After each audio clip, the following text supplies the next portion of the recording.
from East Cliff. Renar frowned immediately. Although the surname of Wade is not too much, it is not too few, so he did not think of Cynthia and Wade as family together.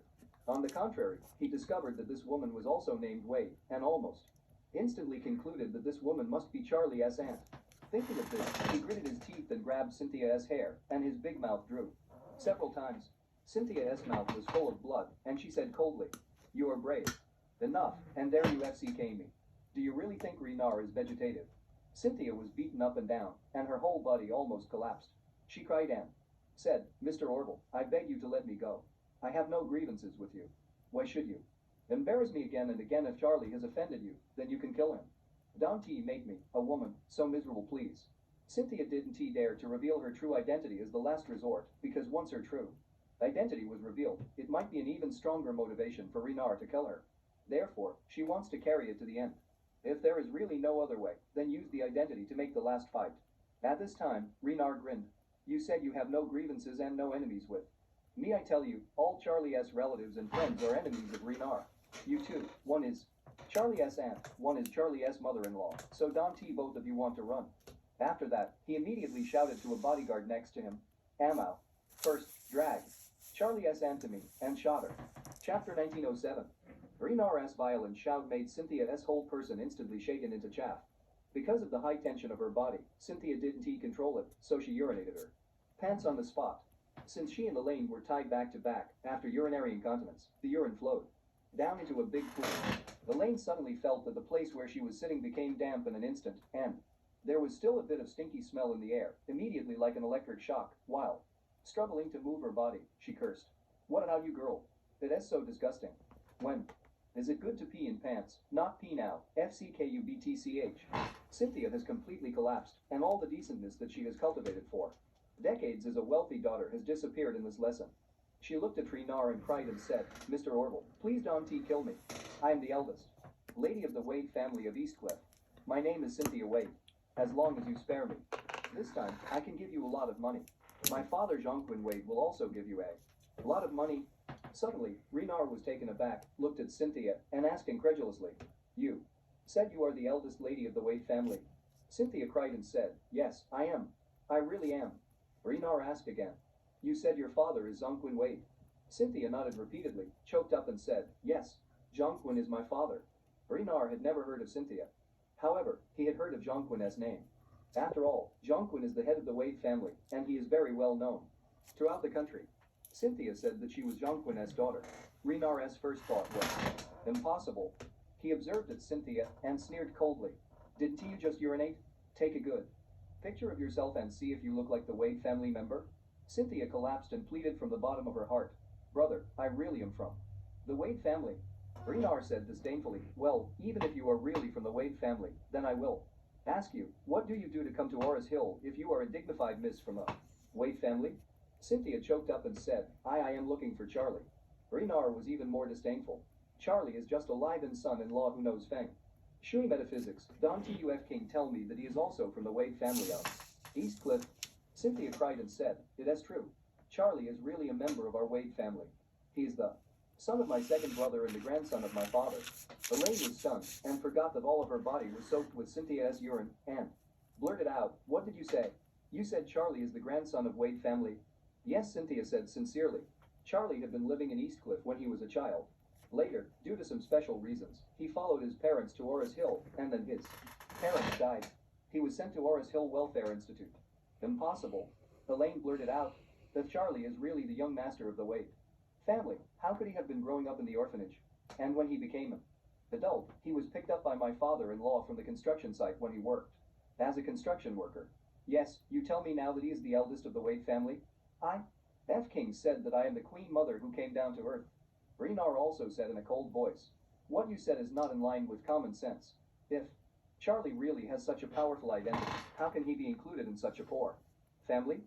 Noah touched his nose and said awkwardly, "Mr. Renar, what you are saying is not appropriate." Chapter 1908. "That is it." Mr. Renar Harold on the side was also a little unconvinced, and said, "Our Wilson family in Orris Hill can be regarded as a middle-class family anyway, and that is also a good one." Renar glared at him and cursed, "Your family has a head and a face? Your sister has a head and a face, and even went to kneel and lick the bad old Master Fredman? With a head and a face, your mother SL3PT with the overseer in the black coal mine? As soon as Noah heard this, his face flushed with shame, and he wanted to slash the ground and get in on the spot. Harold beside him also wanted to die in embarrassment. Renar seemed to be puzzled. He gritted his teeth and cursed. DMN, the TV in my villa has been sold by your family secretly, and you have the face to tell me that your family has a head and a face? Your grandma runs away with a head and face. From Charlie's house steals foreign daffodils to make dumplings to eat? How much does it cost you to buy 2 kilograms of leeks at the DMN vegetable market? The Fking family is stupid. Saying that you're all Fking FCKS. Noah and Harold were speechless immediately. What Renar said is the truth. After the Wilson family fell, they did a lot of things that were not ethical, indiscriminate, and bull hit. If they were to say one by one, they would really bring the Wilson family back. The ancestor S face is lost. Cynthia's desire to die is gone. Obviously, she was confessing her identity and Charlie's background to Renar. How to say it became Renar and cursed the other 2 people bloody. So, she looked at Renar with a very pious expression. Big brother, every word I say is true. I can swear to the heavens. Please look at the face of the Wade family and let me go. Right. At this moment, Charlie was sitting on Isaac's helicopter, flying to the suburbs at high speed. Noah and Harold's methods of committing crimes are not smart, and it is not difficult for Isaac and his men to find out their trajectory. Soon, they locked the band based on surveillance video, and then used traffic monitoring to get out their crime route along the way. After learning that the other party was currently in an abandoned warehouse in the suburbs, Isaac immediately organized a large number of men to prepare for rescue. Charlie naturally went with him. When the helicopter was flying, Charlie, who was sitting in the cabin, looking sad. Seeing this, Isaac on the side hurriedly comforted. Master, we can rush over in a few minutes. Your mother-in-law and Miss Cynthia should not be in danger of life. Charlie rubbed the bridge of his nose and sighed. Noah and Harold are likely to be working for Renar. I can probably guess how they would treat Elaine. It is likely that they will find something similar to a black coal mine after torturing Elaine. The place imprisoned her for suffering, so I am not worried that they will kill Elaine. Isaac nodded and said, Miss Cynthia is the eldest daughter of the Wade family. If it is Renar who is in charge behind her and Miss Cynthia reveals her identity, he should not dare to make trouble, so Miss Cynthia will probably not encounter a threat to her life. Charlie smacked his lips and said, What I worry about is that my aunt reveals her identity. If she reveals her identity, she will definitely reveal my identity. I don't want others to know that I have anything to do with the Wade family. Isaac hurriedly asked, What if Miss Cynthia has already said it? Charlie said coldly, If she has already said it, then she must be a little wrong by the time. Chapter 1909. At this moment, an abandoned warehouse on the outskirts of the city. Cynthia, who had not dared to reveal his identity, Colton T take care of that much now. Seeing that Renar had never believed in her, she hurriedly blurted out, Mr. Renar, I really am the eldest daughter of the Wade family of Eastcliff. As for you just mentioned, that Charlie grew up in the orphanage, I don't deny that. This is mainly because Charlie's situation is very special. His father was Changing, the famous Eastcliff hero from back then. You should have heard of this, right? Renar felt a little in his heart. He secretly thought, Changing this was my idol when I was young. The Changing, back then, with his own power, made the Wade family stand on top of the country, even straight away, and even suppressed the old European and American family rows. The arrogance of the family, that man, in the domestic business world, was a godlike existence. It is a pity that Changing died young, otherwise the future was boundless. Thinking of this, he frowned and looked at Cynthia and asked, You said Charlie is Changing's son, what evidence is there? Cynthia blurted out, Don't you think that the two of them look very alike? The two are simply carved out of the same mold. What kind of evidence is needed? Renar said coldly, What you said is just nonsense. I don't even know what Changing looks like. Changing passed away 18 years ago. At that time, the internet in China had just started. He usually relied on TV and newspapers to obtain information. However, families like the Wade family generally do not report directly on TV and newspapers, so things about these big families are basically passed on by word of mouth from the upper class. At that time, Renar was in Suzu, so he never had a chance to see him. He just heard about Changing's many deeds.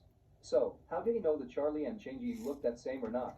Cynthia had no choice but to say, You also read my ID card just now. My name is Cynthia, a native of Eastcliff.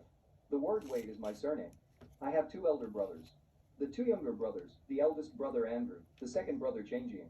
The third brother Changjishan, the fourth brother Wade Changjin, and the younger sister named Changxu. These are all true. I am really the Wade family member. Renar frowned. Changjing has long been like a thunderbolt, and Cynthia has also heard about it. He couldn't help muttering in his heart. Is what this woman said is true? If so, didn't I cause a catastrophe? If the Wade family is investigated by that time, then I am afraid that the family will be ruined. Seeing Renar's expression of uncertainties, and the nervousness that could not be concealed, Harold on the side was a little startled. He asked Noah in a low voice, Dad, you said Charlie S. Rag, isn't he really a member of the Wade family? Noah frowned and said seriously, this don't know.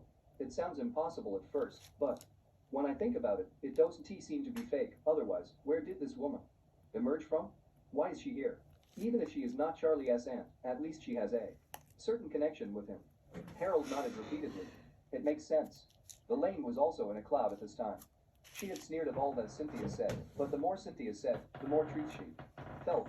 She couldn't help but wonder in her heart, Mom, is my son-in-law really the young master of the top big family? If this is true, won't I have to become so prosperous in the future? Elaine suddenly became excited. However, after a while, the excitement in her heart was immediately replaced by despair. She looked at the menacing people around her and wailed in her heart, oh, why is my life so bitter? Finally, my son-in-law has great ability, but I am tied up by these stars, in case they really give me away. What can I do after entering the black brick? Kill? Will Charlie come and save me? Chapter 1910. Thinking of this, Elaine suddenly realized that she had treated Charlie too badly before. She thought of the past that she had been arrogant, screaming, and even bullying Anne, insulting him before, and she regretted it very much. She couldn't help thinking, what if Charlie still hates me in his heart? I am missing this time. Maybe it's just as his wish. If he doesn't want me to go back at all, then he won't come to the rescue at all. Me, do I have to burn and move bricks in the black brick kiln for the rest of my life?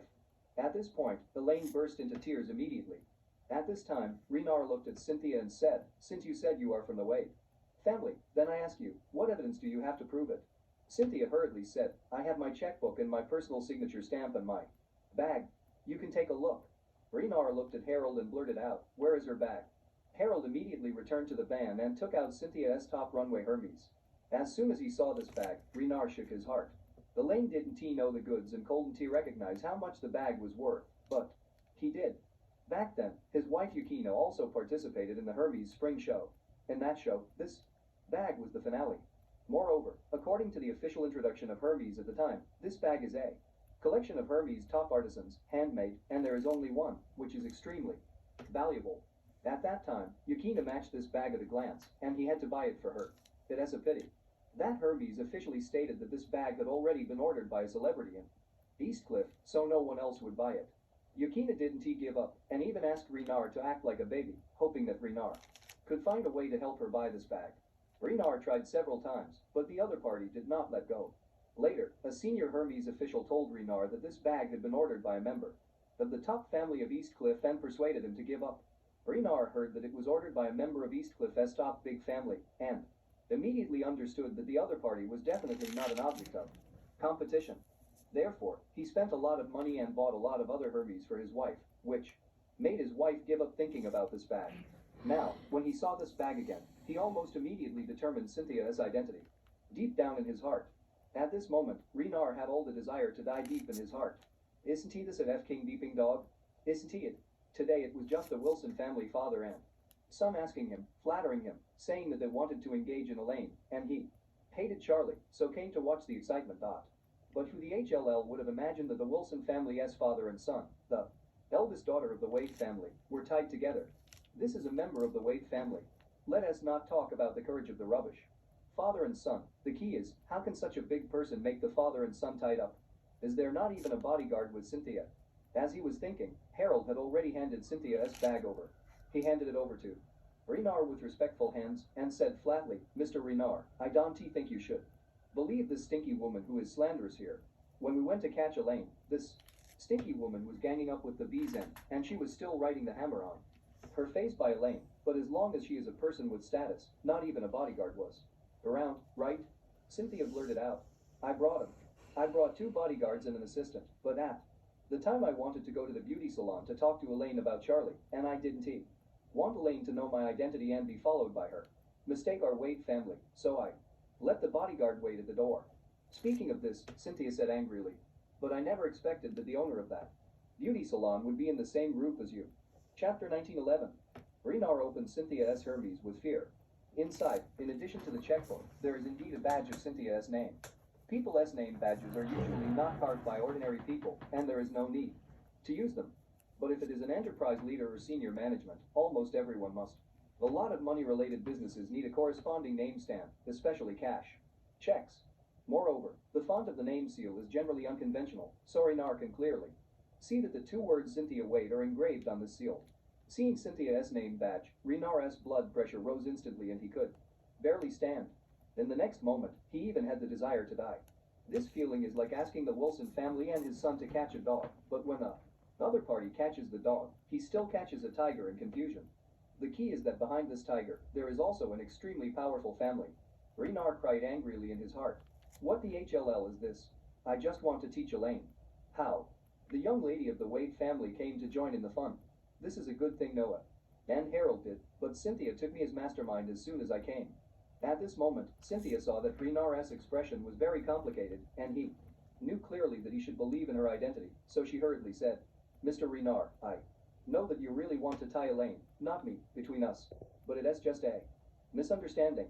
As long as you let me go, I will definitely not pursue what happened today. In the future, I will promote the cooperation between the Wade family and the Wu family. What do you think? Hearing this, Renar's heart was more or less moved. Judging from today's things alone, he has nothing more than two choices. The first one is to do nothing but to kill Cynthia directly. The second is to quickly rein in the cliff. Perhaps the Wade family can still give him a chance. If he chose the first one, he must have a prerequisite. That is, after he kills Cynthia, he must ensure that the Wade family cannot find him. So he beckoned to Noah and said coldly, Old Wilson, come, take a step to speak. Noah hurriedly followed up.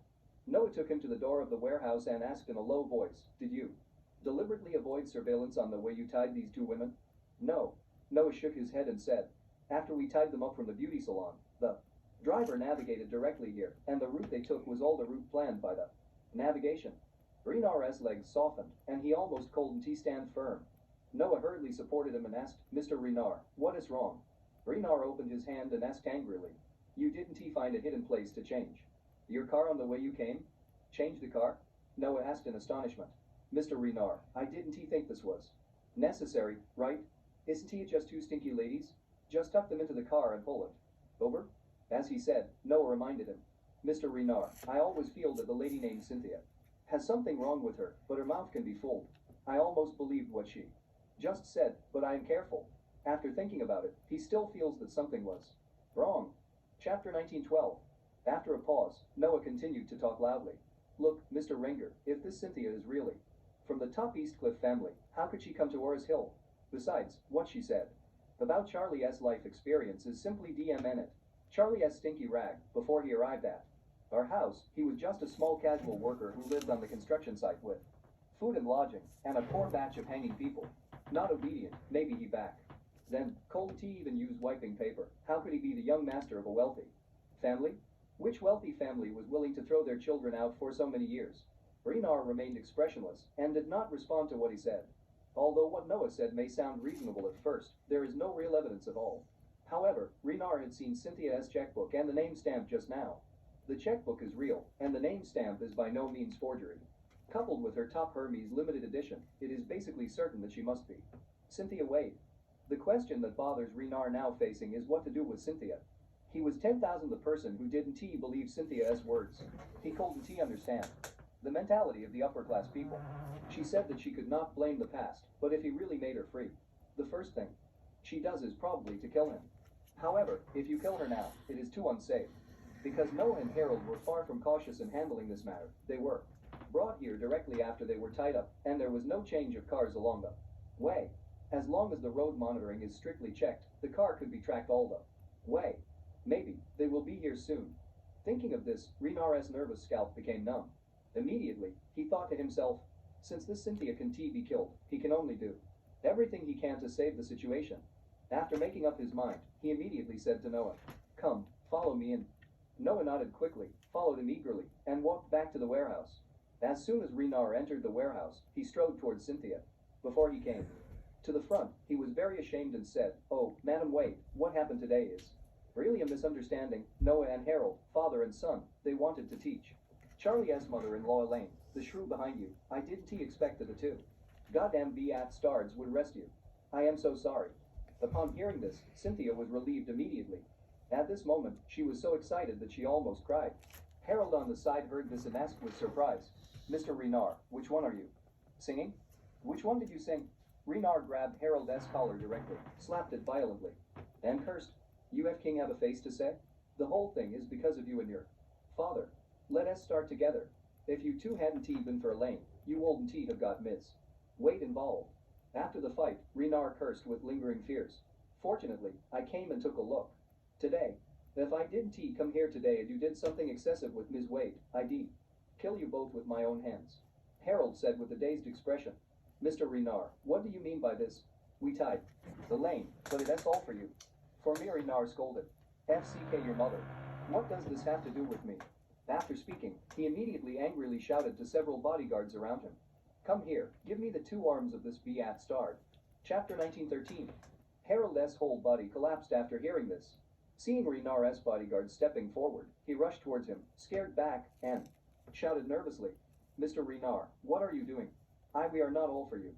Is-t you don't need to do this. Why would you abolish my arms?" Renard exploded in anger, and he blurted out, "If you dare to say it as for me, I'll break your legs." Harold was horrified. Before he could run far, he was firmly pressed to the ground by a few tall bodyguards. Renard's bodyguards are not good, and since the boss has ordered, they will never hesitate.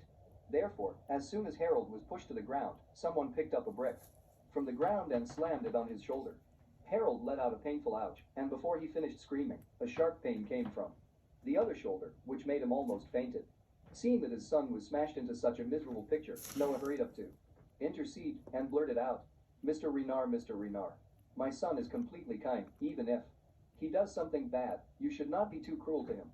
Renard gritted his teeth and cursed, "You speak really a lot of bull hit. Come here, give me both of his arms."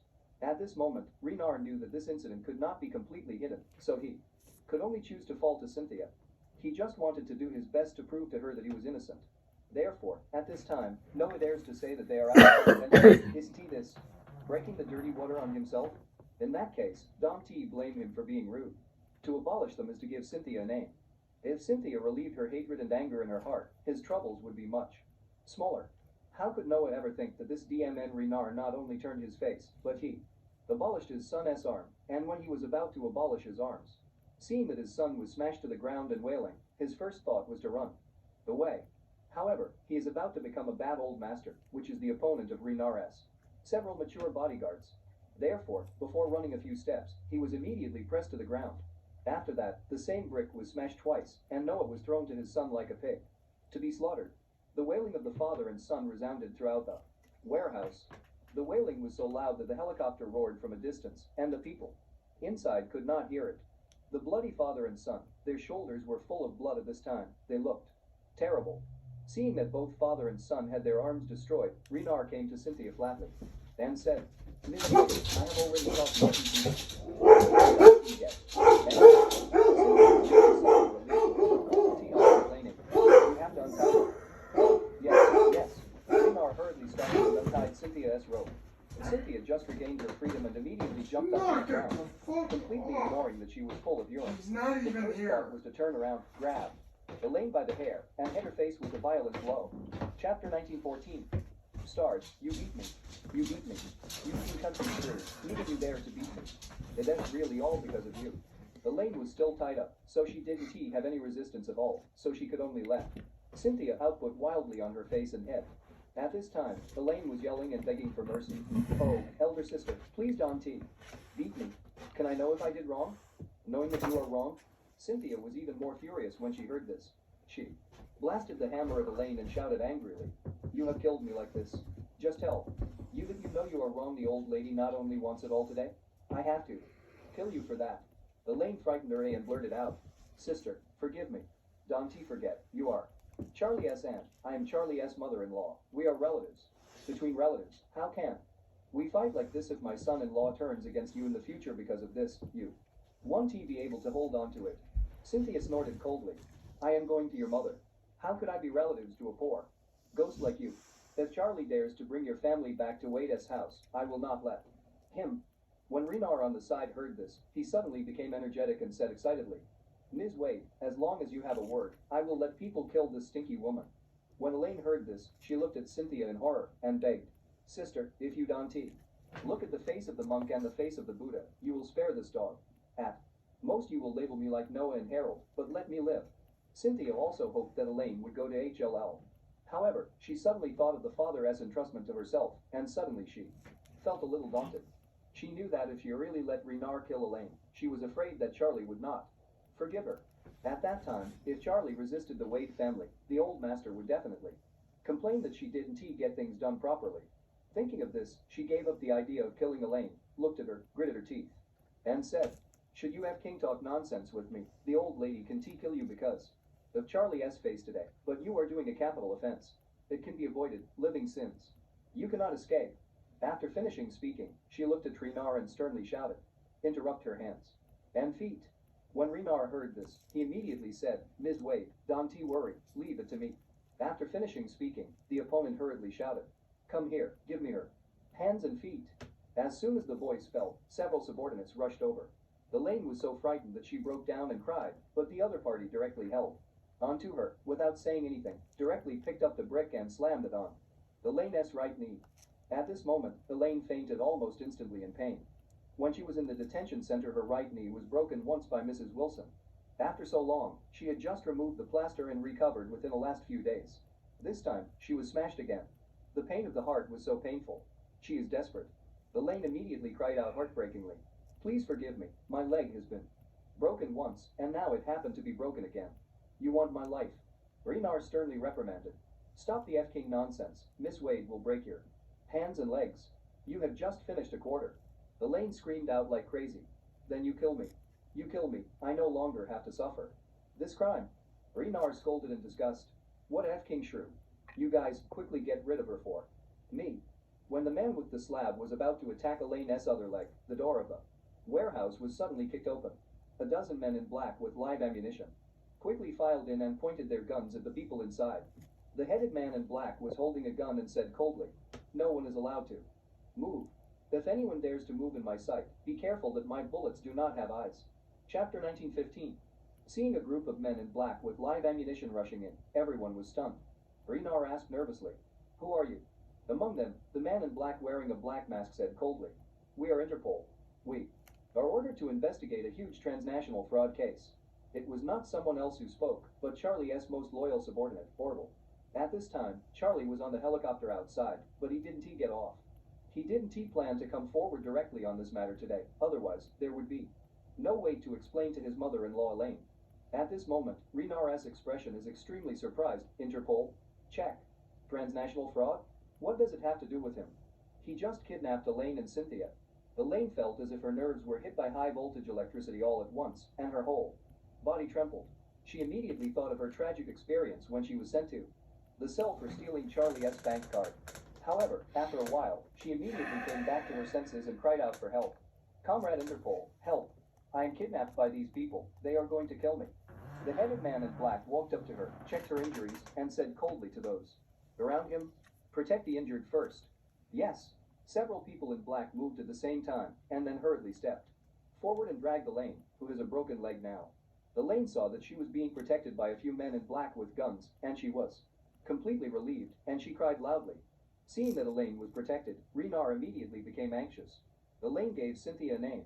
If she were protected by Interpol, how could he satisfy Cynthia? So he immediately questioned, Hey, did you make a mistake? There is no suspect of transnational fraud.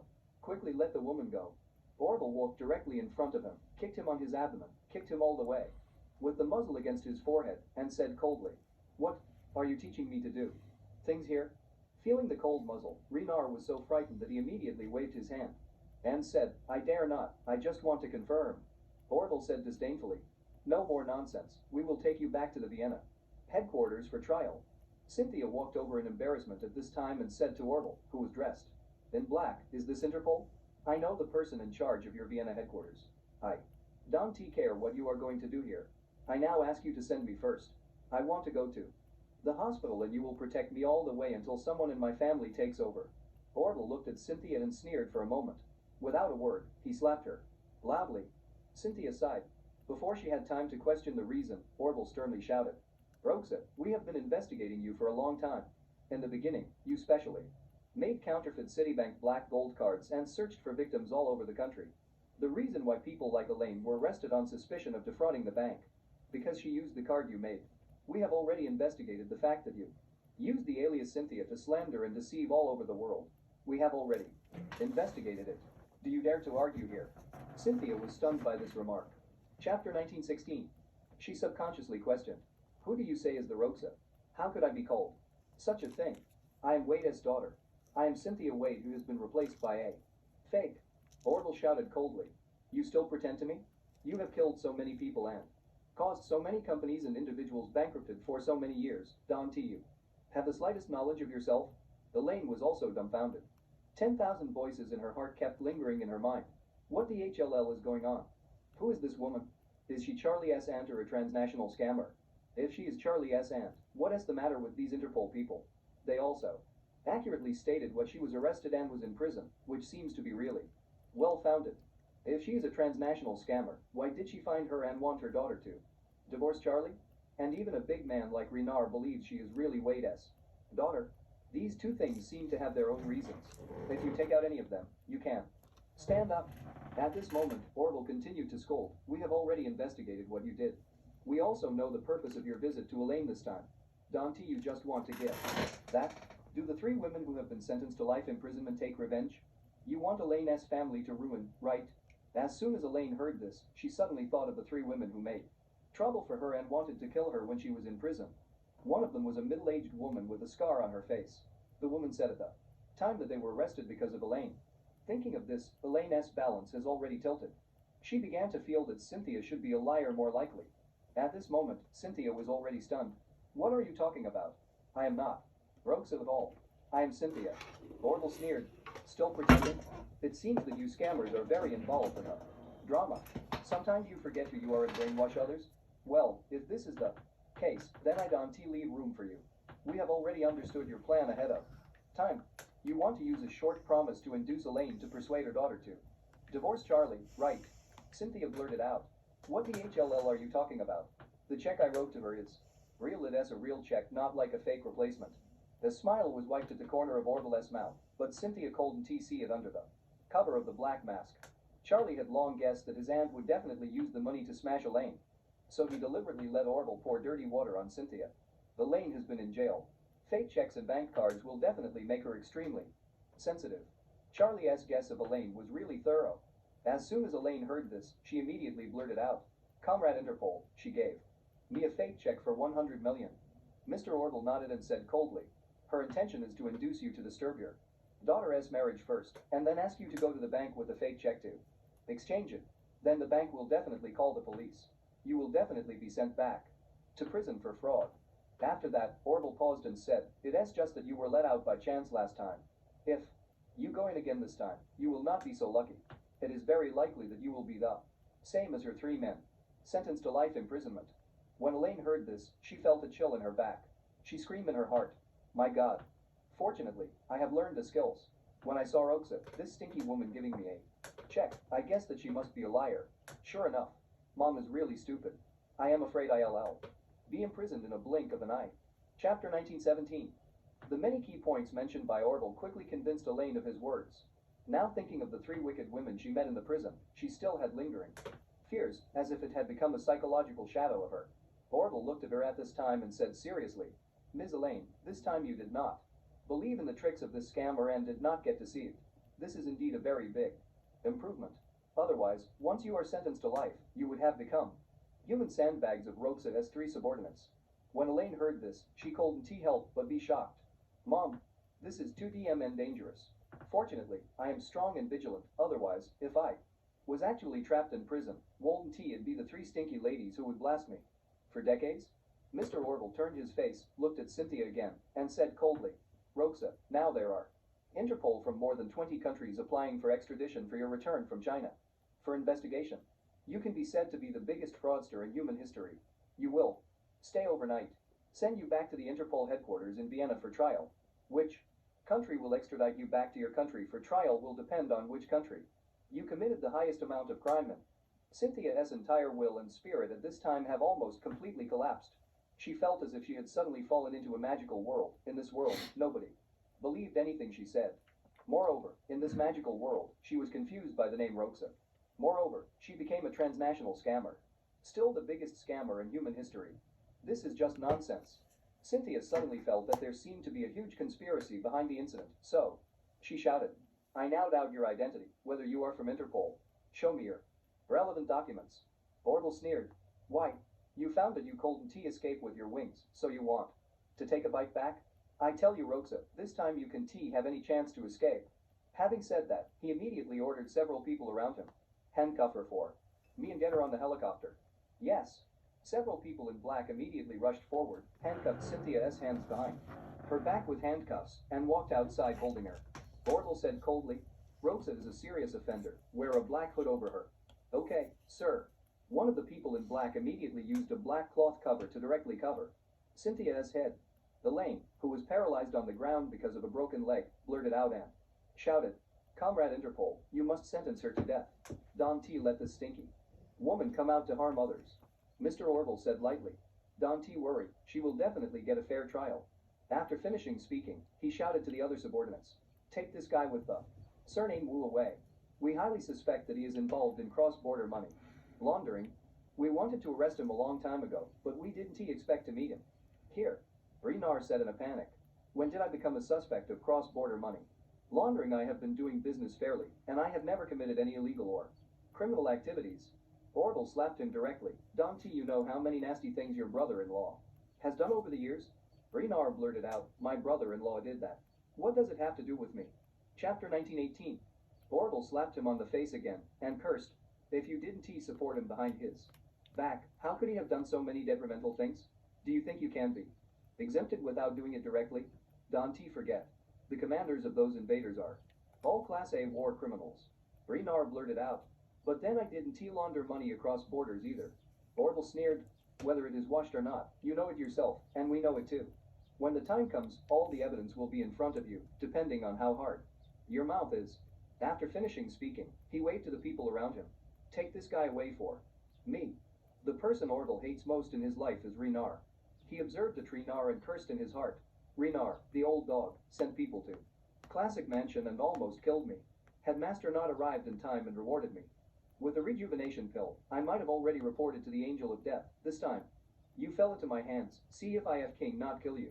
Seeing that Renar was also taken out, Elaine hurriedly pointed at Noah and Harold, who were like dead dogs on the ground, and asked Mr. Orville, Comrade Interpol, the two of them intend to kidnap me. What should I do?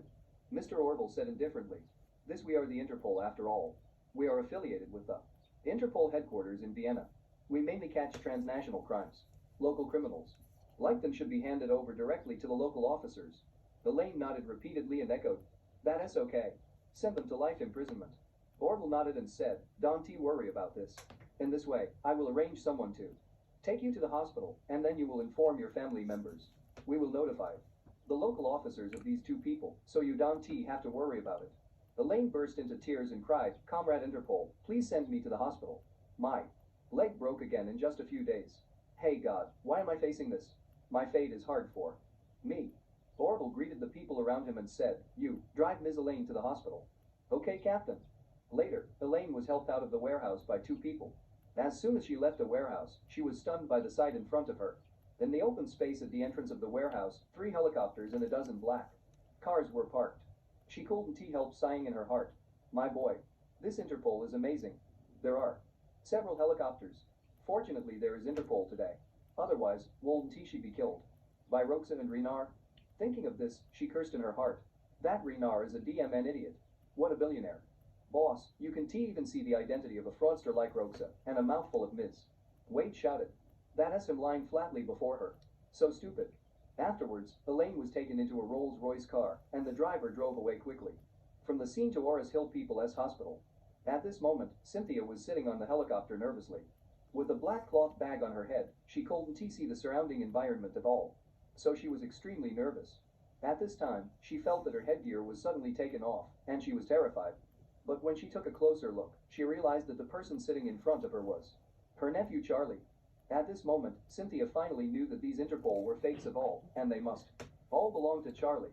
Rogues and transnational scammers are nothing but his playbook.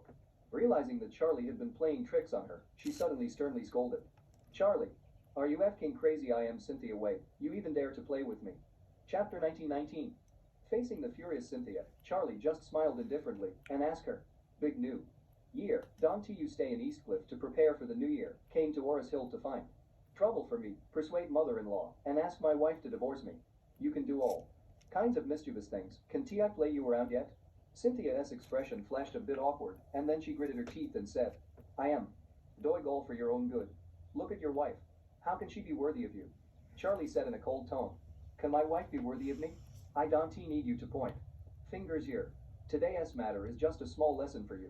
If you know me, please go back to Eastcliff as soon as possible. Otherwise, I will not let you stay in Orris Hill for the new year. Cynthia was immediately furious. She struggled to get up, but was pushed back by the man in black next to her. She could only grit her teeth and shouted, Charlie, do you dare to threaten me? Charlie nodded and said blankly, now it is just threatening you. If you really annoy me, I might be going to hit you. Dare you? Cynthia gritted her teeth and said, if you dare to move me, I will fight you. Charlie snorted and said, even my subordinates can slap you. Why don't I dare?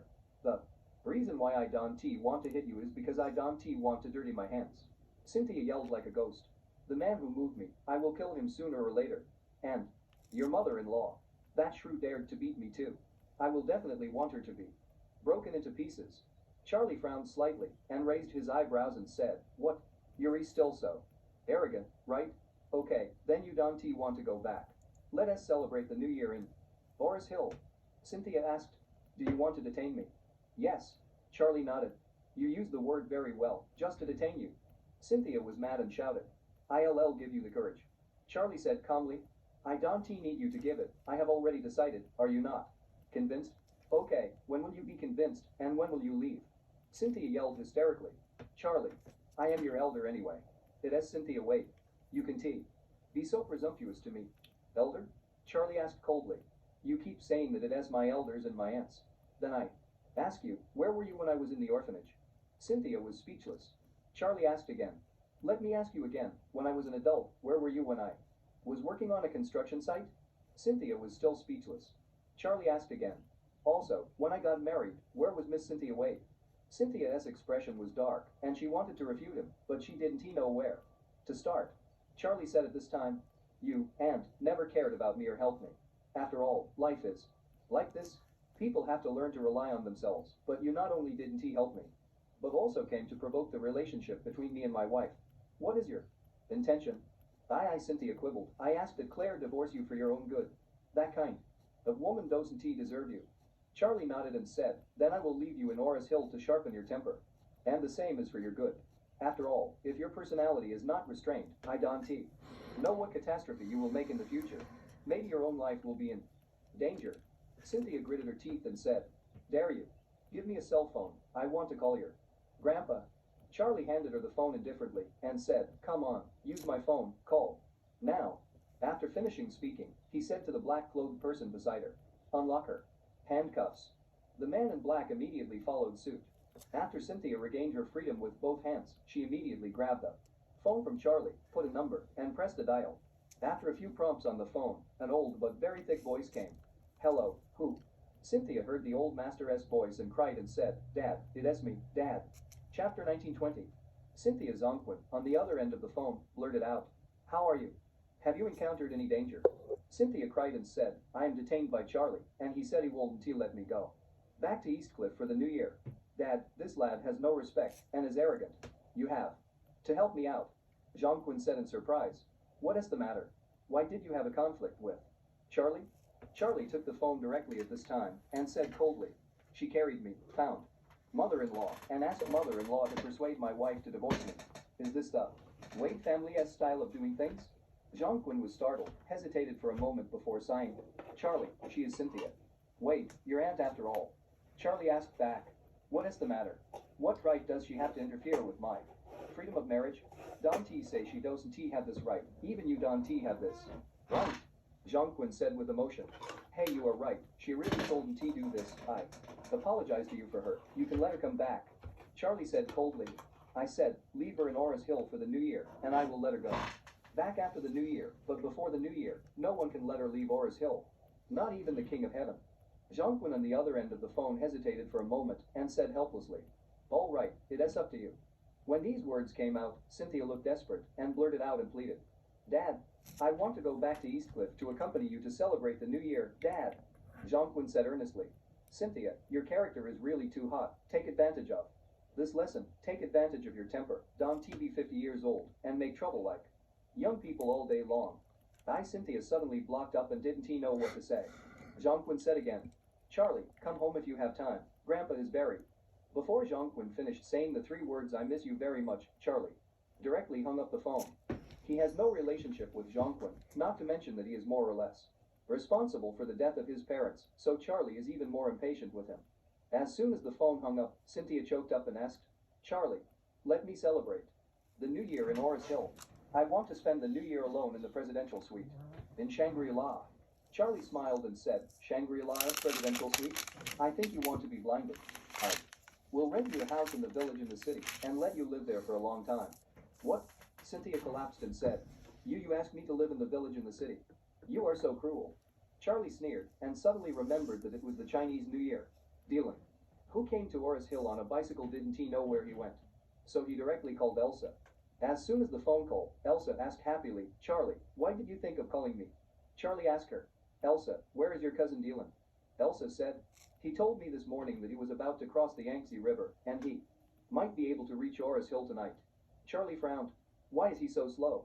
Elsa said helplessly, he had a small accident on the bike and injured his arm, so he slowed down. Charlie asked again, have you found a house for him in the village in the city? Elsa said, I found it, according to your request, 500 a month rent. Charlie gave a hum and said, okay, I will check it out tomorrow. Hanging up the phone, at this moment, Orville came over with Renard, who was wearing the black cloth cover. Charlie said to him immediately, arrange for someone to go to the village in the city. Rent the worst single room, arrange it for Ms. Wade to stay there for 7 nights, and she will not be allowed to go out for these 7 days. She buys food, whether it is ingredients or daily necessities, only the most common ones are allowed, understand? Orville nodded immediately and said, okay, master, I will arrange this. Chapter 1921. Cynthia was already furious.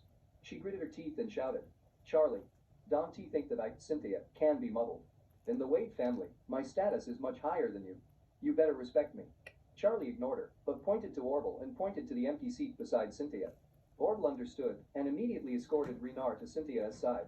Afterwards, Charlie stretched out his hand, took off Renard's headgear, and smiled slightly when he looked at him. Hello, Mr. Renard. We meet again. Wait, Charlie. At this moment, Renard's whole person seemed to be split back and forth by thunder. From the outside to the inside, he couldn't imagine that Charlie would actually appear in front of him. Could it be? Is it that he is behind all this today? How could he have so much energy? Seeing his horrified expression, Charlie said with a smile, Mr. Renard, it has been a long time, but let me introduce you to the shrew next to you first. Cynthia observed Charlie with splitting eyes, gritted her teeth and said, Charlie, Dante, go too far. Charlie ignored her and continued to speak to Renard. This shrew's real name is not Roxa, but Cynthia. She is the eldest daughter of Wade's family, and also my father's sister and my aunt. What? Renard seemed to explode a nuclear bomb in his heart. His scared voice trembled and said, you oh no you. You are really the Wade family? Charlie smiled. I am indeed the Wade family man, but it is nothing great. Renard shivered in a cold sweat and said, Master, why didn't you just say your identity? If I knew that you are from that great family, I will definitely be the only one. Looking forward to it. Even if you give me 10,000 courage, I dare not fight against you. Charlie smiled and said, Renard, don't be so scared. Look at you. Your face is pale. This Wade family, it is not as scary as you think. With that, he pointed to Cynthia beside him and said, look, didn't you tie up Wade's daughter? Renard was frightened and waved his hand again and again and said, Master, you must not say that. This matter is entirely a matter of Noah and Harold S2B at Stars, and they told me that they were tying Elaine. I didn't tell them to tie Ms. Wade. After I came, I realized that they were so courageous and tied Ms. Wade too. Charlie pointed at Cynthia and asked Renar, "Did you beat her just now?" Renar looked like a dead father, choked up and said, "I was wrong, I really didn't know the true identity of Ms. Wade." Charlie smiled and said, "Miss of Wade family, is it fun?"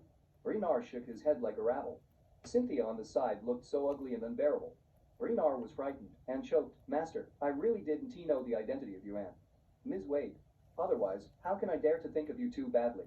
Charlie looked at Renar at this time and asked, "Mr. Renar, have you ever thought about what will happen to the Wu family after today?" When Renar heard this, his whole body trembled violently. Chapter 1922. How can he not know the next fate of the Wu family? Cynthia would definitely fight with him, and the Wade family will definitely stand up for her. The Wu family in its heyday was not enough to look at in front of the Wade family, not to mention the current Wu family, whose strength was mostly defeated by Charlie. At this time, in front of the Wade family, even the Wu were not counted as ants. Renar even felt that the Wade family might destroy his tortured family. Thinking of this, he immediately choked up and pleaded, "Master and Ms. Wade, I didn't know your excellency and accidentally offended you. Please forgive me, both of you." Cynthia was hating Charlie into her bones, but she didn't dare to be too angry, so she directly directed all the anger at Renar, gritted her teeth and cursed, "The surname is Wu. Today, I, Cynthia, will definitely not spare you. Wait, I will let you die without a place to bury you." Renar almost collapsed when he heard this. Damaged family reputation and shrinking assets are acceptable. However, if the Wade family really wants to smash him to the end, how can he be able to handle it? If the family is really ruined at that time, it will be all over. Thinking of this, he immediately looked at Charlie with red eyes and pleaded to cry, "Master, please help me. This time is really a misunderstanding. If the Wade family can forgive me, I would like to confess all of my business as 20% shares. I only ask you, Aunt Ms. Wade, to raise your hands." Cynthia gritted her teeth and said, "Don't say your 20% shares, even if it is 50% or 100%. In my eyes, it is not even a bullshit." Charlie waved his hand. "Don't even a bullshit is not counted in your eyes, it is pretty much in my eyes." After he finished speaking, he immediately said to Renar, "Mr. Renar, you not only kidnapped mother-in-law but also my aunt. I am really a double victim of your actions. Today, let us adjust the 20% to 40%. In the future, follow my orders, and I promise that the Wade family will not trouble you." When Renar heard this, his heart was joyful and sad. The good news is that now that Charlie has proposed a solution, he and the Wu family still have a chance to live. Sadly, Charlie showed that he was cutting his own meat with a knife, and 40% of the shares were almost equivalent to cutting the entire Wu family. Cynthia was reluctant at this time. She has suffered too many grievances and disasters today, and she couldn't do anything to Charlie, so the only object of catharsis was Renar. If Charlie blocked Renar's catharsis, wouldn't she have to find the father and son who kidnapped him? However, those are just two little guys. What can she do even if he killed their whole family? Thinking of this, she yelled angrily, "Charlie, whether to trouble him or not, it is not you who has the final say, but I have the final say. It is your grandfather who has the final say." Charlie said lightly, "I have already given Renar a solution for this matter. As long as he agrees, it will be useless for any of you to object." With that, Charlie looked at Cynthia. His voice suddenly increased by an octave, and he said coldly, "Also, don't you think that I have not been in the Wade family for so many years, so I can let your Wade family at the mercy of me, let alone take me? When the marriage partner asks me to go back to help the Wade family cling to other powerful people, I will never give the Wade family this opportunity. So, if you dare to calculate me behind my back next time, don't blame me for disregarding my blood. Whether it is you or the other people in the Wade family, I will not let go." Cynthia was frightened by Charlie's eyes and tone, but she roared incomparably, "Charlie, do you think you have the ability to challenge the Wade family now? Your Embrin Group, your 10 billion cash, no, is it all given by the Wade family? The Wade family can hold you up and step on you. If there is no Wade family, you are just a stinky brag without any foundation. With the strength of the Wade family, you can be destroyed. Destroying Renar is 10 times, 100 times easier for your case." Charlie looked at her hysterical self, raised his eyebrows, and asked playfully, "Oh, really?" Chapter 1923. Cynthia's self-esteem was deeply stung by Charlie's playful eyes. She gritted her teeth and shouted, "Of course. Do you think I was joking with you if you continue to be so ignorant of praise, toasting and not eating and drinking fine wine? I promise you will be finished sooner or later. Not only you are finished, your wife, and your mother-in-law, and all the people around you are going to die." Speaking of this, Cynthia has also completely exploded. She shouted hoarsely like a shrew, I tell you, your parents were lucky back then, and they could return to waiterists. Grave when died. If you die in the future, you don't even have the qualifications to enter. The Wade family ancestor S. grave. Charlie S. expression suddenly became extremely gloomy. He looked at Cynthia and said lightly, "You are my father's biological sister, so I can beat you." Cynthia sneered and said, "Do you still know that I am your father's sister Don to you? Hurry up and respectfully treat me." Before Cynthia finished speaking, Charlie immediately said to Orville, "Mr. Orville, you have no blood relationship with her. Give me her mouth." Orville immediately said loudly, "Yeah, master." After that, he immediately rushed over and grabbed Cynthia by the collar. Cynthia was taken aback and threatened, "Do you dare to hit me? I will definitely kill you. In the future." Orville slapped the face in Cynthia's two posterior teeth. He said coldly, "Master gave me my life. Even if Master asks me to kill the king, I will never blink, not to mention you. Uneducated VZN." After that, it was another slap in the face. Orville had long been so angry with Cynthia's attitude towards Charlie, he finally waited. Until Charlie agreed. Naturally, he was merciless. Cynthia was stunned by these two slaps. She was furious and angry, and shouted like crazy, "You will all die. All of you will die." Charlie looked at her and said coldly, "If you have investigated me carefully, you should know why I am revered as master in Boris Hill. If you have investigated me seriously, then you should also know why the 8 heavenly kings sent by Renar were completely wiped out by me under Changbai Mountain." Having said that, Charlie smiled and continued, "If you have investigated me seriously, you should know that I just went to Japan a few days ago. As for the things that happened in Japan some time ago, I think you should know it." Cynthia's complexion continued to change dramatically, becoming more and more frightened and paler. Charlie observed at her, and then asked, "Don't you want me to go back and marry Sarah? Then you didn't think about it. My father's best friend Philip was already dying. Why could he suddenly become alive and well? Is there really any SHT medical miracle?" After speaking, Charlie pointed to Orville and continued to question.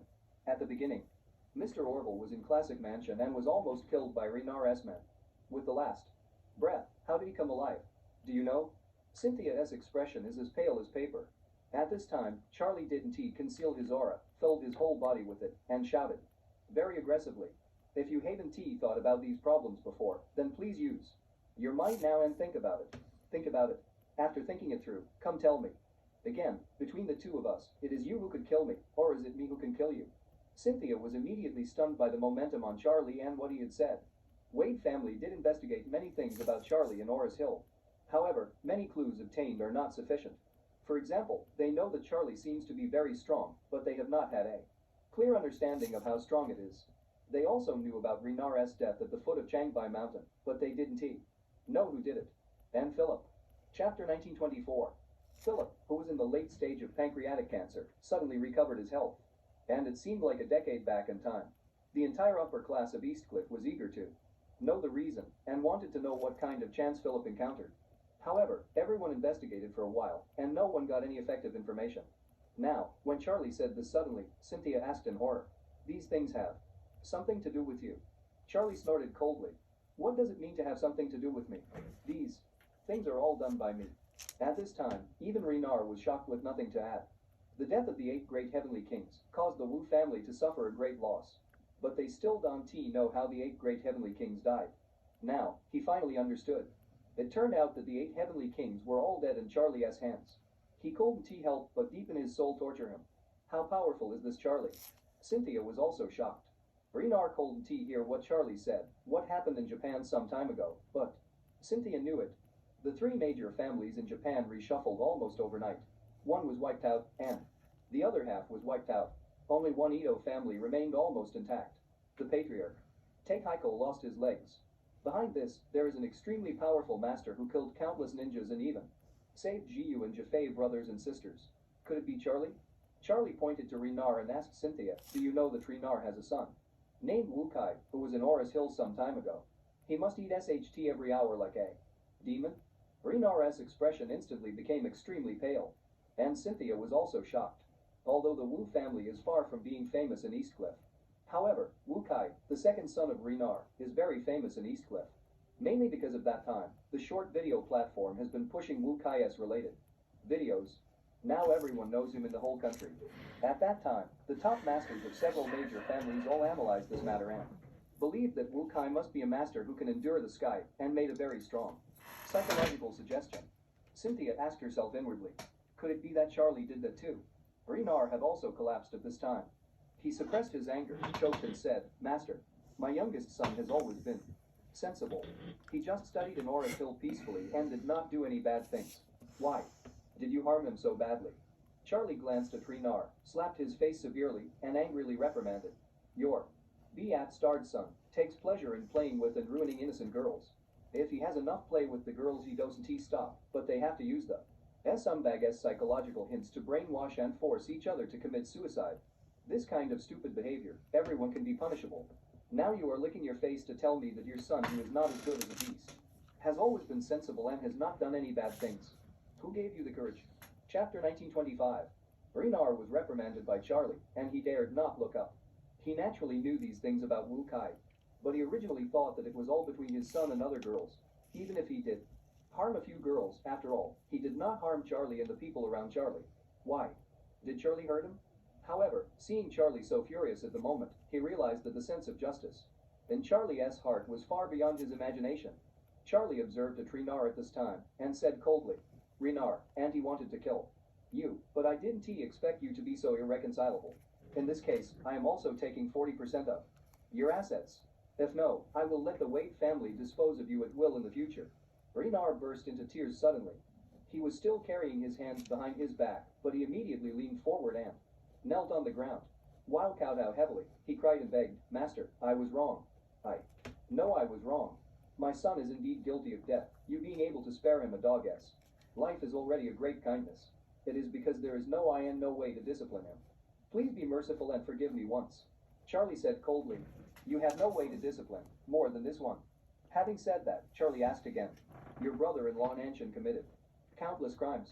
You, as the head of the first family in Oris Hill, Nanshan committed these things by pulling your banner. It all happened under your nose. You know in your heart. Why didn't you stop him? If you led him to the right path earlier, he hadn't poisoned so many people, and I hadn't let him sink in the river. Renar was shocked. At this time, he immediately realized that Charlie did the thing that the original brethren, Law Nanshan and the entire top of the beggar gang, were destroyed. So Renar didn't care about the shock, and cried, I am sorry, Master. I do have an inescapable responsibility for this matter. I knew he was doing these things at first, so I wanted to stop it, but my wife cried and hang up with me 3 times. My heart softened, just thinking, anyway, I don't participate in it myself, so he can do whatever he wants. I never expected it, because of this, just committed a terrible mistake. Charlie gritted his teeth and said, You did commit a terrible mistake. How many children and families Nanshan destroyed? Part of each of these debts is recorded on your book of deeds. With your crimes look, even if I kill you now, the 9 heavens, God will make atonement for what you have done in your next life and the next life. Let your 9th reincarnation suffer all the suffering in the world. Renar's crying nose and tears flowed, and his voice trembled. Master, I really know that I was wrong. Please give me a chance to correct the evil. I am willing to hand over 60% of the Wu family's assets. I have a chance to take the lead. The Wu family will do everything for you from today. Charlie waved his hand. It is not just about money anymore. If you really want to correct the evil, I can give you a chance, depending on whether you can accept it. When Renar heard this, he squatted his head and said, Master, please tell me. I will do my best to seize this opportunity. Charlie said coldly, Change 40% of your family assets to Mr. Orville, and Mr. Orville will hold it in the future, and another 20% will be used for charity to make up for the evil your brother-in-law Nanshan has done over the years. Orville blurted out, Master, how can this be done? You gave me life, and if you want to give me these assets, they are also given to you. How can you give me? Charlie said lightly, If Mr. Renar agrees to this solution, you will take 40% first. Renar dared to say nothing, and nodded hurriedly. You can rest assured, Master, I will do this today. Charlie said again, Renar, from today, you are Mr. Orville's person. If Mr. Orville asks you to go east, you must go east. The direction is halfway off. I want your Wu family to completely disappear in the south of the Yangtze River. Renar didn't dare to say half a word, nodded hurriedly and said, You can rest assured. Master Orville will be my master in the future. Charlie said to Orville, Mr. Orville, take care of him in the future. He dares to have any disobedience. Tell me immediately. Mr. Orville hurriedly said, Master, don't worry, I will. As for Renar's shares, Mr. Orville will hold it for you temporarily. Charlie nodded slightly. Immediately, he looked at Cynthia, whose cheek was swollen by Orville, and said lightly, Auntie, since you are here, you will stay in Aura's Hill for a long time, and wait until the New Year to go back. But your nephew, I have been busy recently. I am not going to visit. I wish you a happy New Year in advance. Chapter 1926. Having said that, Charlie became serious and warned, this is the end of today's business. If you let me know that you dare to do any small actions behind my back, then Don T blamed me for being rude to you. Cynthia observed Charlie and wanted to say something to support the scene, but when the words came to her lips, she couldn't say it all at once. She found that Charlie's character was too similar to his father, that is, her second brother Changying. Why was Changying so famous back then? He looks like a weak scholar, but he can stand in front of the army. As long as it is what he decides to do, he has never given up and failed. Even if the whole world stands in front of him, he has to blaze a trail. Therefore, there was a saying in the upper-class society of Eastcliff, Wade family has a son who can do anything. Mention Changying, even his opponent would give him a thumb in his heart. At that time, he was the most dazzling new star of the Wade family. Now, Cynthia realized that she had actually seen the aura on Charlie's body. Therefore, at this moment, deep in her heart, she felt a little awe of Charlie. It was also at this moment that she knew that she could no longer offend this nephew, who hadn't seen her for many years. Otherwise, she really didn't know if he would really kill off his relatives. So, she could only smash her teeth and swallow in her belly. After a long while, she was aggrieved and said, Charlie, I will listen to you about this matter today. I will not pursue your mother-in-law Renar. Having said this, she almost begged, but you can no longer protect a father and son. Who tied me up, right?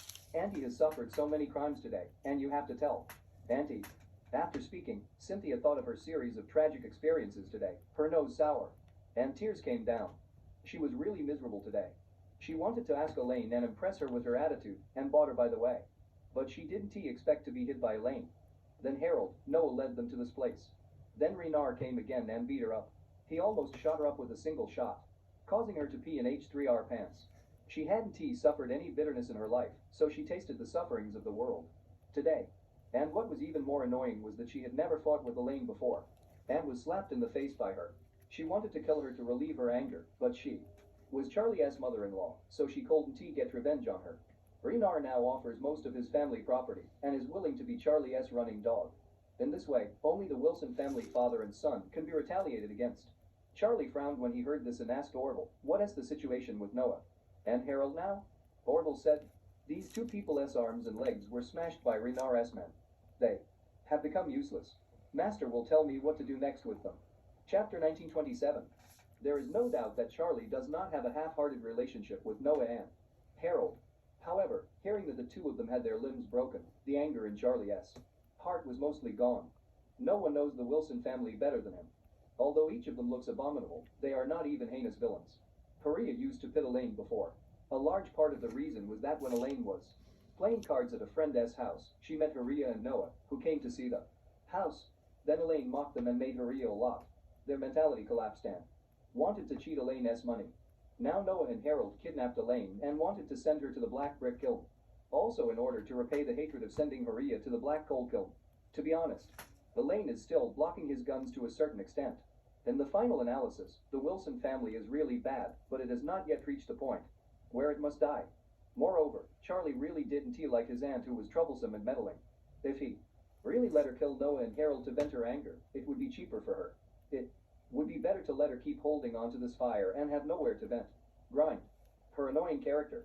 So Charlie said, what Noah and Harold say are my wife's uncle and cousin, my father and law's brother and nephew. If you kill them, such a big funeral, our family will pass a good year?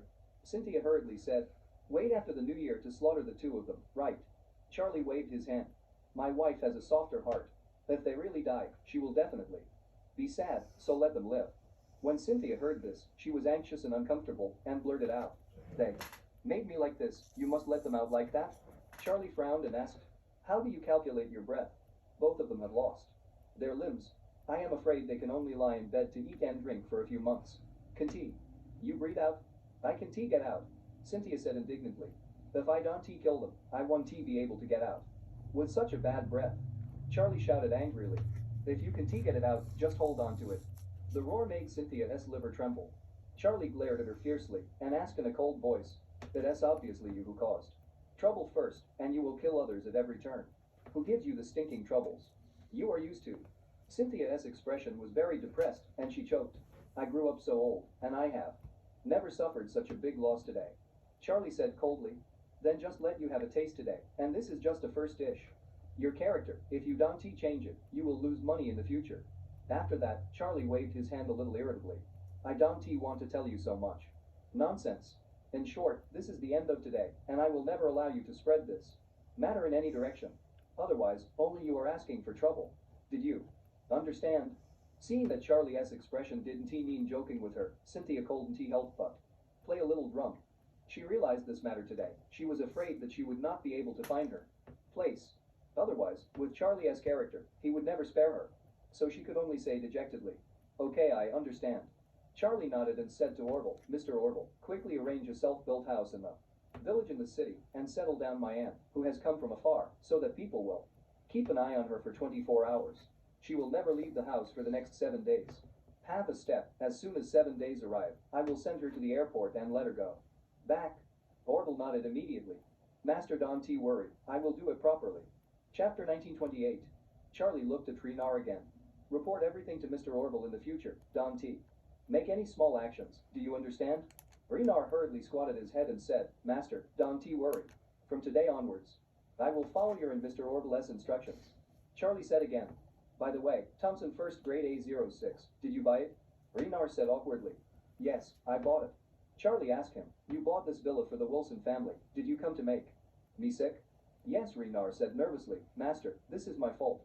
Don T. worry. I will take back the villa and let the Wilson family get out. Don T. Charlie waved his hand and said, It is so boring to get them out. You are like this. First, stop all the businesses of the Wilson group and withdraw all the investment you gave them. I still want them to return to the previous one.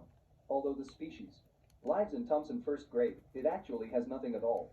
Renar said without hesitation. Okay, Master, I will make arrangements today. Charlie nodded with satisfaction. Okay, Mr. Orville, you arrange the accommodation for my aunt. Renar will go and arrange the affairs of the Wilson group. As for Noah and Harold, Don T. turned around to the relevant departments and go directly to the hospital. Go ahead. The two hurriedly agreed to him respectfully. Cynthia's expression on the side was extremely ugly. But ugly is ugly. She now dare not have any emotion of resistance. Therefore, she could only say angrily, Charlie, look at your aunt, who was also injured. And 2 teeth were lost. You can send me to the hospital first. Charlie nodded. It's okay to send you to the hospital, but you should not make any wrong ideas, otherwise, it is not as simple as leaving. In that case, you will have to live in the Orris Hill for a long time, maybe a year or half. Cynthia couldn't help but shudder when she heard this. Charlie arranged for her in the village in the city, basically the same as under house arrest. The environment there must be extremely bad, and it would be a great torment to stay for a day, and she would simply collapse if in for a long time. If it is a year, it is really better to die. Therefore, she can only honestly say, Don T. worry, since your aunt has said and listened to your instructions, I will never do anything else. Charlie said to Orville, then arrange for my aunt to go to the hospital for treatment first. And Don T. set the teeth in Orris Hill. Let her go back to East Cliff and do it there. Orville immediately agreed. Okay, Master. Immediately afterwards, Orville asked Cynthia and Renar to be put in different vehicles, and then sent to the warehouse to take out the broken limbs of Noah and Jacob. At this time, the 2 of them were lying on the cold concrete floor and had completely collapsed. The father and son cried in the warehouse for a long time, and they almost dried up all their tears. Harold felt so depressed and lost in his heart, sobbing like a child. I originally wanted to teach Elaine to please Renar, but I didn't expect that the other lady who was caught by us with Elaine turned out to be a transnational fraud. Besides, this scammer is so DMN good to make up, she even made up a set of so-called rich master status for Charlie makes my dad, and I believe it. Even Renar believed the nonsense of that stinky woman. Renar, you old dog, if you say you believe it, you can believe it, but there is no need to abolish the father and son in order to please her. We both were serving you, and you can be so right no matter what. What the HLL is this? Chapter 1929. At this time, in Harold's heart, he had already regretted that his intestines were green. Being beaten into a waste by Renar Esmond is actually not the worst. After all, it only takes a few months to recover after being injured. The worst thing is that the International Criminal Police who came just now said that they would be handed over to the local authorities. If they were really handed over, the kidnapping charges on the father and son would definitely be inevitable. This charge is a felony. Sentencing starts with 10 years. Thinking that he might stay in prison for 10 years, Harold's emotions have completely collapsed. When being lifted out by Orville's men, Harold choked up with his nose in tears. May I ask the comrades of the Interpol, could it be as if that we are really going to be sent to authorities? Are we going to jail? We were both instigated by others. The real man behind the scenes is Renard. Noah also cried bitterly. Although we father and son are wrong, we have already paid a painful price. Can you please raise your hands high and give us father and son a way of life? Harold turned around hard, looked at his father with red eyes, and cried out, Dad, I don't want to go to jail, Dad. With tears on his face, Noah choked and said, when the time comes, you will push everything to Dad. You will say that everything is Dad's idea. You don't know anything. Tried to make the judge lighter. When Harold heard this, he burst into tears. The father and son cried and cried, and the scene suddenly became a little too noisy. Orville came over at this time and said coldly to the two of them, Don T.F. King cried, if you cry again, you will be sent to prison. As soon as Harold heard this, he asked incredulously, Comrade Interpol, what do you mean you don't send us to jail? Mr. Orville said coldly, fortunately for you two, we must keep the arrest of Roxa absolutely confidential, so we cannot let people from other departments know about it. For the time being. So today you kidnapped Elaine and Roxa. It will not be communicated to local agencies. Really, when Harold heard this, his whole body twitched with excitement. However, because of the twitching, the severe pain in his limbs became more severe, so he kept wailing. Although his mouth was screaming in pain, Harold's heart was extremely excited. In any case, a prison sentence is finally removed. The Thompson villa at this moment. Mrs. Wilson was lying on the sofa in the living room of Villa A06. While watching the time, she said to Wendy, who was sitting on the other side, why haven't your father and your brother figured it out yet? There has been no movement for so long. Wendy said, maybe they can take care of it. After all, there are quite a lot of things. Not only they have found someone to give Elaine to that person, but also filmed the video and sent her to the black brick factory. Mrs. Wilson nodded gently and said with a smirk, this Elaine, she is really drifting. Recently, she is always floating in the sky. It is really a bit ungrounded, so she should also experience it. What is civil suffering? Wendy smiled and said, yes, Grandma, Elaine, this PTCH woman, I hate her a long time ago, especially since she is so terrible this time. I can't wait to break her leg again. As she said with a look of nostalgia, it was interesting when I was in the cell. That Gina, the 5 big and 3 rough, could not wait to take Elaine's feces out with a slap. Elaine was really miserable at that time. Thinking about it, I still get excited. Mrs. Wilson also nodded again and again, and said happily, oh, Gina, the rural lady, really has 2 strengths. That woman is as strong as a cow. To deal with Elaine, one can beat her. She on her own was enough. Chapter 1930. Wendy sighed on the side. It is a pity that Elaine will be sent to the Black Brick Hill to burn bricks soon, and Gina hasn't come out yet. After she comes out, she may never see Elaine again in this life. Who said no? The old lady also sighed, but it doesn't matter. When Elaine arrives at the Black Brick Hill, there will be endless suffering waiting for her. At this time, Oris Hill Women's Detention Center. Gina, who was in the cell, suddenly sneezed. Several entourages hurried over and asked diligently, Sister Gina, what is wrong with you? Have you caught a cold? Gina rubbed her nose. Don't know, maybe someone misses me. The woman next to her smiled and said, who would think of us like us prisoners who have no relatives and no cause? Yes. The other person also echoed, this will be the Chinese New Year right away, and no one in my family has ever visited me. That really makes me chill. After that, she looked at Gina and asked, Sister Gina, how long will you get before you get released?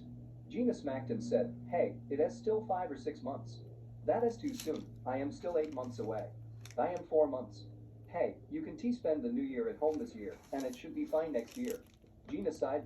Mom is gone. The husband also ran away with the bees in, and my brother S. Family is a tortoise bee at start again. I don't even have a family member in this world. Having said this, Gina's eye circles suddenly reddened, and she choked up. Hey, looking at the New Year, I told T burn some paper money for the old lady. Don't know how she lived there and whether she has enough money. Huh, it is cold today. Don't know if she and my dad have the money to celebrate the New Year. Sister Gina, don't think about it. After you go out, there will be opportunities to burn paper for your parents. Gina nodded lightly, and Colton T helped sighing. Actually, I still miss the old lady. Seeing how she was bullied, I remember how pitiful Mom was when she was bullied by my sister-in-law when she was alive. Looks like, in this heart, there is a burst of pain. After speaking, she asked several other people, "You said, what is Mrs. Wilson doing now?" When she came in, she didn't he even have a place to sleep. How is life now? Shouldn't she still wander in the street? As they were talking, the prison guard suddenly came over and said to a few of them, "Gina, Tavia, and Lexi, the three of you pack up and are ready to be released." The three of them were stunned. Gina asked in surprise, "Preparing to be released from prison, isn't it time for me?" The prison guard said, "Someone has already handled the bail pending trial for you. You can be released today." Ah, Gina said in surprise, "Don't you know anyone who will help me get a bail pending trial?"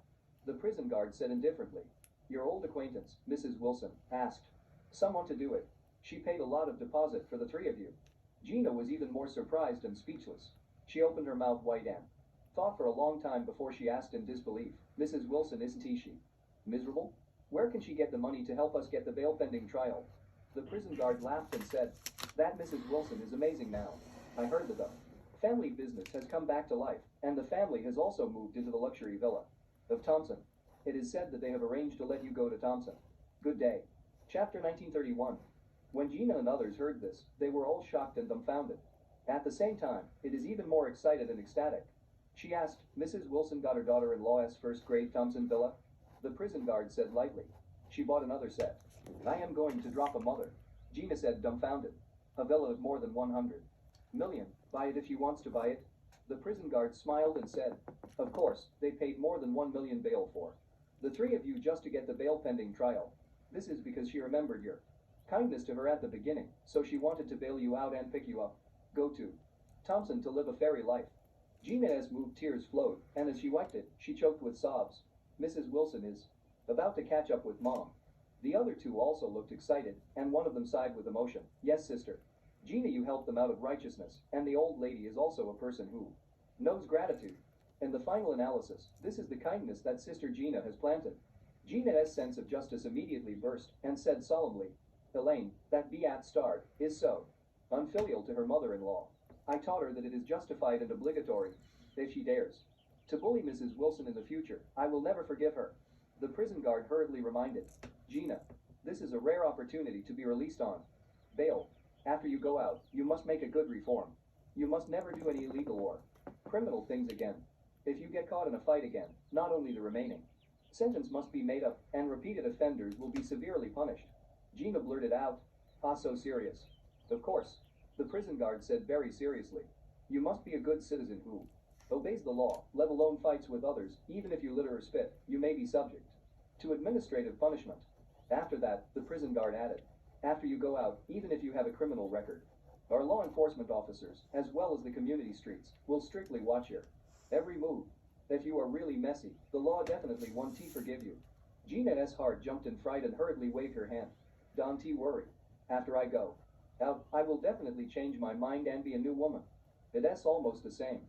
The prison guard nodded in satisfaction and said, "Also, you will go to Mrs. Wilson's house and live in the Thompson villa. It is the best house in Orris Hill. The life there is also a fairy-like life, so you should cherish it, or you can only come back here and sleep on the floor again. Understand?" "Understood." Gina nodded as if pounding garlic, thinking about life in the Thompson villa in the future. She was originally just a peasant woman, and her family's conditions had not been good. She had just saved some money a few years ago and repaired the old brick house. With a history of more than 20 years, the living conditions are actually no better than the self. Her lifelong dream is to be able to move into the city and live in a 2-bedroom house. But the housing prices in Orris Hill are not cheap. She cannot afford it, so she can only think about it. But now, she actually has the opportunity to live in the luxurious villa of Thompson, which is simply a step from the bottom to the top. The three were so excited that they almost cried. At this time, the prison guard reminded, "Don't be eager to be happy. We still have a lot of procedures to go through. You guys cooperate, and you should be able to go out soon." Okay. We will definitely cooperate." While Gina and others were going through the procedures for release on bail pending trial, Mrs. Wilson, who had been waiting at home for a long time, received a call from the hospital. On the phone, the eager doctor came up and asked her, "Hello, are you the family of Noah and Harold?" Mrs. Wilson hummed, "I am. What is the matter?" Chapter 1932. The other party hurriedly said, "Noah and Harold are both seriously injured. They are now being treated in the emergency department of our Orris Hill People's Hospital. The family members should come over." "What?" Mrs. Wilson said in surprise, the two of them are injured. What is going on? The other party said, they had their limbs broken, although they are not life-threatening. The injuries are still serious and they need human care. Come here. Mrs. Wilson panicked suddenly. Wendy on the side asked, Grandma, what is the matter? Mrs. Wilson said with a sad face, the hospital called and said that your father and your brother are injured. They are in the hospital now. Let us go there. Wendy stood up immediately in shock and asked nervously, Grandma, what is the matter? Didn't he dad and brother went to teach Elaine that BTCH? Why are they injured and hospitalized? Mrs. Wilson said eagerly, oh, Dante, no. Hurry up and get ready to go to the hospital. At this time, Maria, who was preparing ingredients in the kitchen, heard the movement and walked out and asked, Mom, what is the matter? What is the matter? Mrs. Wilson glared at her and shouted angrily, you hurry up to change clothes and follow us to the hospital. Noah and Harold are injured and hospitalized. Maria was also dumbfounded and blurted out, what is going on? This is... Elaine still understands when she enters the hospital. Why would they return to the hospital? Mrs. Wilson shouted sharply, why do you have so much nonsense? Hurry up and change your clothes and come help. How dare Maria make a mistake, wiped her hands on her apron, and said in a hurry, I am going to change clothes. 3 generations of women from the Wilson family hurried out and went straight to Orris Hill People's Hospital. At the same time, at the gate of the Orris Hill Women's Detention Center, Gina, Tavia, and Lexi walked out of the iron gate by the high wall, holding their blankets and clothes.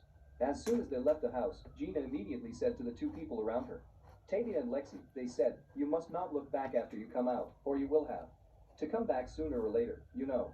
The other 2 nodded vigorously. I know, Sister Gina. At this time, Tavia asked her, Sister Gina, Mrs. Wilson has released us on bail. Why? Didn't she meet us? That is right. Lexi also echoed. Such a big thing is done. Isn't it easy to arrange a car for us? Gina hurriedly said, Dante thinks so. It is already a great blessing for people to save us. And let us go to Thompson to enjoy the blessings. How can we ask others to do everything? People, we must know how to be satisfied and be grateful. The other 2 shrugged. Well, Sister Gina, you are right. We will know later. Gina said, let the 3 of us take a taxi to Thompson.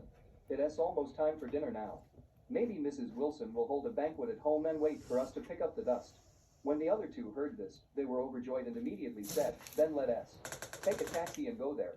At this moment, a Mercedes-Benz car stopped in front of the 3 of them. After the driver got out of the car, he asked the 3 of them, may I ask the 3 ladies if your names are Gina, Tavia, and Lexi? Gina nodded hurriedly. It is us. Who are you? The driver smiled and said, I am the driver sent by Mrs. Wilson. I am here to pick you up to Thompson. Please get in the car for 3. Chapter 1933. After listening to the driver, Gina looked at this luxurious Mercedes-Benz car and said, with excitement, Mrs. Wilson is so kind to us. I have never been in a Mercedes-Benz car in my life. Tavia beside her cold tea helped but sighed. The best car I've ever ridden is the police car, driven by comrade police when I was arrested. Lexi nodded again and again. Sister Tavia, the same is true for me. The driver heard their conversation and said with a smile, 3, get in the car. Good, good. Gina reacted first, hurriedly opened the rear door and sat in. The other 2 were also eager to squeeze in. The driver said hurriedly, we only have 2 seats in the back row, so let one of the 3 take the co-pilot. Tavia was opening the rear door on the other side to get in. Lexi, who was a step slower, cold and tea helped but mumbled, that is a big car. There are only 2 seats in the back. The Santana, which was driven by comrades. In the back we can sit up to 3 people. Gina said to her in the car, you know what SHT, there are really only 2 seats in there, with a very large armrest in the middle, which feels like leather. Oh, it is really comfortable to put your arms on this. Tavia hurriedly sat in and said with a smile, really? Let me touch and feel it too. Lexi looked at the spacious and luxurious rear seats, and the huge armrest box with LCD screen and control knobs, and said with envy, I want to feel it too. Tavia waved her hand at her. Oh, you will feel it next time. Sit ahead quickly, Mrs. Wilson is waiting for us. Lexi had no choice but to go to the co-pilot quietly. In fact, this Mercedes-Benz is not luxurious, but it is a Mercedes-Benz S-Class with a price of less than 1/5 of Rolls-Royce. However, for Gina and the others, this car is already the top luxury car they can imagine. If you put a Rolls-Royce in front of them, they might not recognize it. After all, for the most ordinary people, Mercedes-Benz's popularity is still the most common. Gina sat in the back row of this luxury Mercedes-Benz car with excitement. She couldn't help but think to herself, riding in a luxury car and living in a luxury house. Is my light finally going to soar into the sky? This Mrs. Wilson is simply my noble person. Thinking of this, she could help but feel proud and thought, Mrs. Wilson is so good to me. I must do more for her in the future. From now on, I will treat her as my own mother. The Mercedes-Benz drove fast and steady all the way. This car had a pass for Thompson S. Villa, so it sent them directly to the door of Villa A06. Afterwards, the driver used the administrator password to open the outer door of the villa, and then helped Gina and the two to enter their fingerprints and said to them, after entering the fingerprints, you can enter and exit the door directly without a key. Gina looked at the huge courtyard of the villa, shaking with joy. She asked, Master, if you are tired, can we enter the door of the house even if we swipe our fingerprints? Yes. The driver nodded and said, the gate of the yard and the front entrance of the villa are both a set of smart home systems. After fingerprints are entered, they can be used in common use. You can go in now. From now on, treat this as your home. No matter what, don't be impolite. Gina hurriedly asked, where is Mrs. Wilson? Why didn't she come out? The driver smiled and said, Mrs. Wilson went out for a while, so she let me pick you up. First, you can go first and choose a room. There are a lot of empty rooms in the villa. Oh, great. As soon as she heard that she was going to choose a room, Gina rushed over with her own blanket. Not to be outdone, the other two hurriedly followed behind and ran to the door. Gina tried to swipe her fingerprints on the doorknob, and the door of the room opened. She pushed the door in excitement, and when she entered, she was shocked by the extremely luxurious interior. Chapter 1934. This villa is, after all, the best and largest villa within the urban area of Aris Hill, and it has undergone a very luxurious decoration. The decoration style is open and ostentatious, and the ultimate moneyism is exposed everywhere. Therefore, Gina and the others just took a look, and they were completely crazy. Before coming, they had also imagined what the inside of Mrs. Wilson S. villa would look like. However, even their most daring guesses are far less than the actual situation of this villa. Lexi exclaimed from the side, what kind of villa is this? The palace is just like this. Right. Bullshit. Tavia blurted out. This is much more luxurious than the palace. DMN. Look at that sofa, it is so beautiful. I am going to lie down. With that, the person has already ran over. I want to go too. Lexi saw Tavia go, and when she was unwilling, she hurriedly dropped the blanket and ran all the way. This sofa is a European-style top-level sofa imported from Italy. It is exclusively for the European royal family. The original owner of the villa imported it directly from abroad for more than 1 million. Different from classical furniture, classical itself is expensive on wood, which is not comfortable for practical use. It is equivalent to buying a set of gold bricks as a mattress. Expensive is really expensive, but hard is also really hard. Therefore, classical furniture is more like a financial product. But this European-style furniture is different. It is mainly based on the brand, the workmanship, the extraordinary luxury appearance, and the meticulous comfort. Therefore, this kind of sofa is actually a high-end luxury consumable. After the two pounced on the sofa, they also forgot to take off their shoes, so they directly stepped on the surface of the sofa with their feet turning over and looking for the most comfortable posture. Gina hurriedly said, Hey, slow down. Don't sit down on someone else's sofa. And the soles of your shoes are dirty too. Lexi smiled and said, Oh, it is okay. Don't you tell me. Let us be like our own home, and I will wear shoes on it when I am at home. Tavia said excitedly, Sister Gina, come and feel it. This sofa is so comfortable. I think the chair the Jade Emperor sits in the sky is not as comfortable as this. Really? Gina said with a smile. I think this sofa is really good. It is very grand. I'll try it. After speaking, she stepped to the single-person sofa and sat down. Ouch. It is so soft. Gina was lying on the sofa, her whole body trapped in the soft leather, dancing happily. Lexi, lying on the side, said hurriedly, Oh, Sister Gina, you haven't tried it while lying down. This sofa is more comfortable lying down. After finishing speaking, she hurriedly stepped on the sofa to stand up, pulled Gina, and said flatly, Sister Gina, come and try it. Make sure you lie down and you can bear it. Gina lay down and tried it, and said with joy, Oh, this is really great. I have the heart to sleep on the sofa later. Lexi smiled and said, The sofas are so comfortable, the bed will definitely be more comfortable.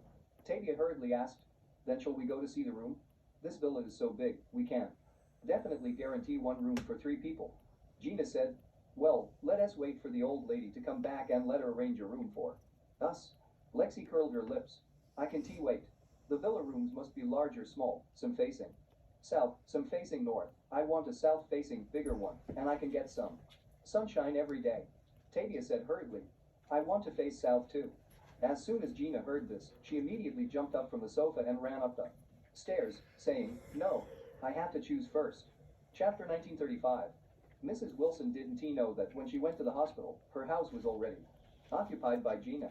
She and Wendy rushed to the hospital in a hurry and found Noah and Harold. The father and son were already half mummies wrapped in plaster. Although neither of them is life-threatening, they fractured their limbs so that they completely lost the ability to move and could only lie in bed and wail.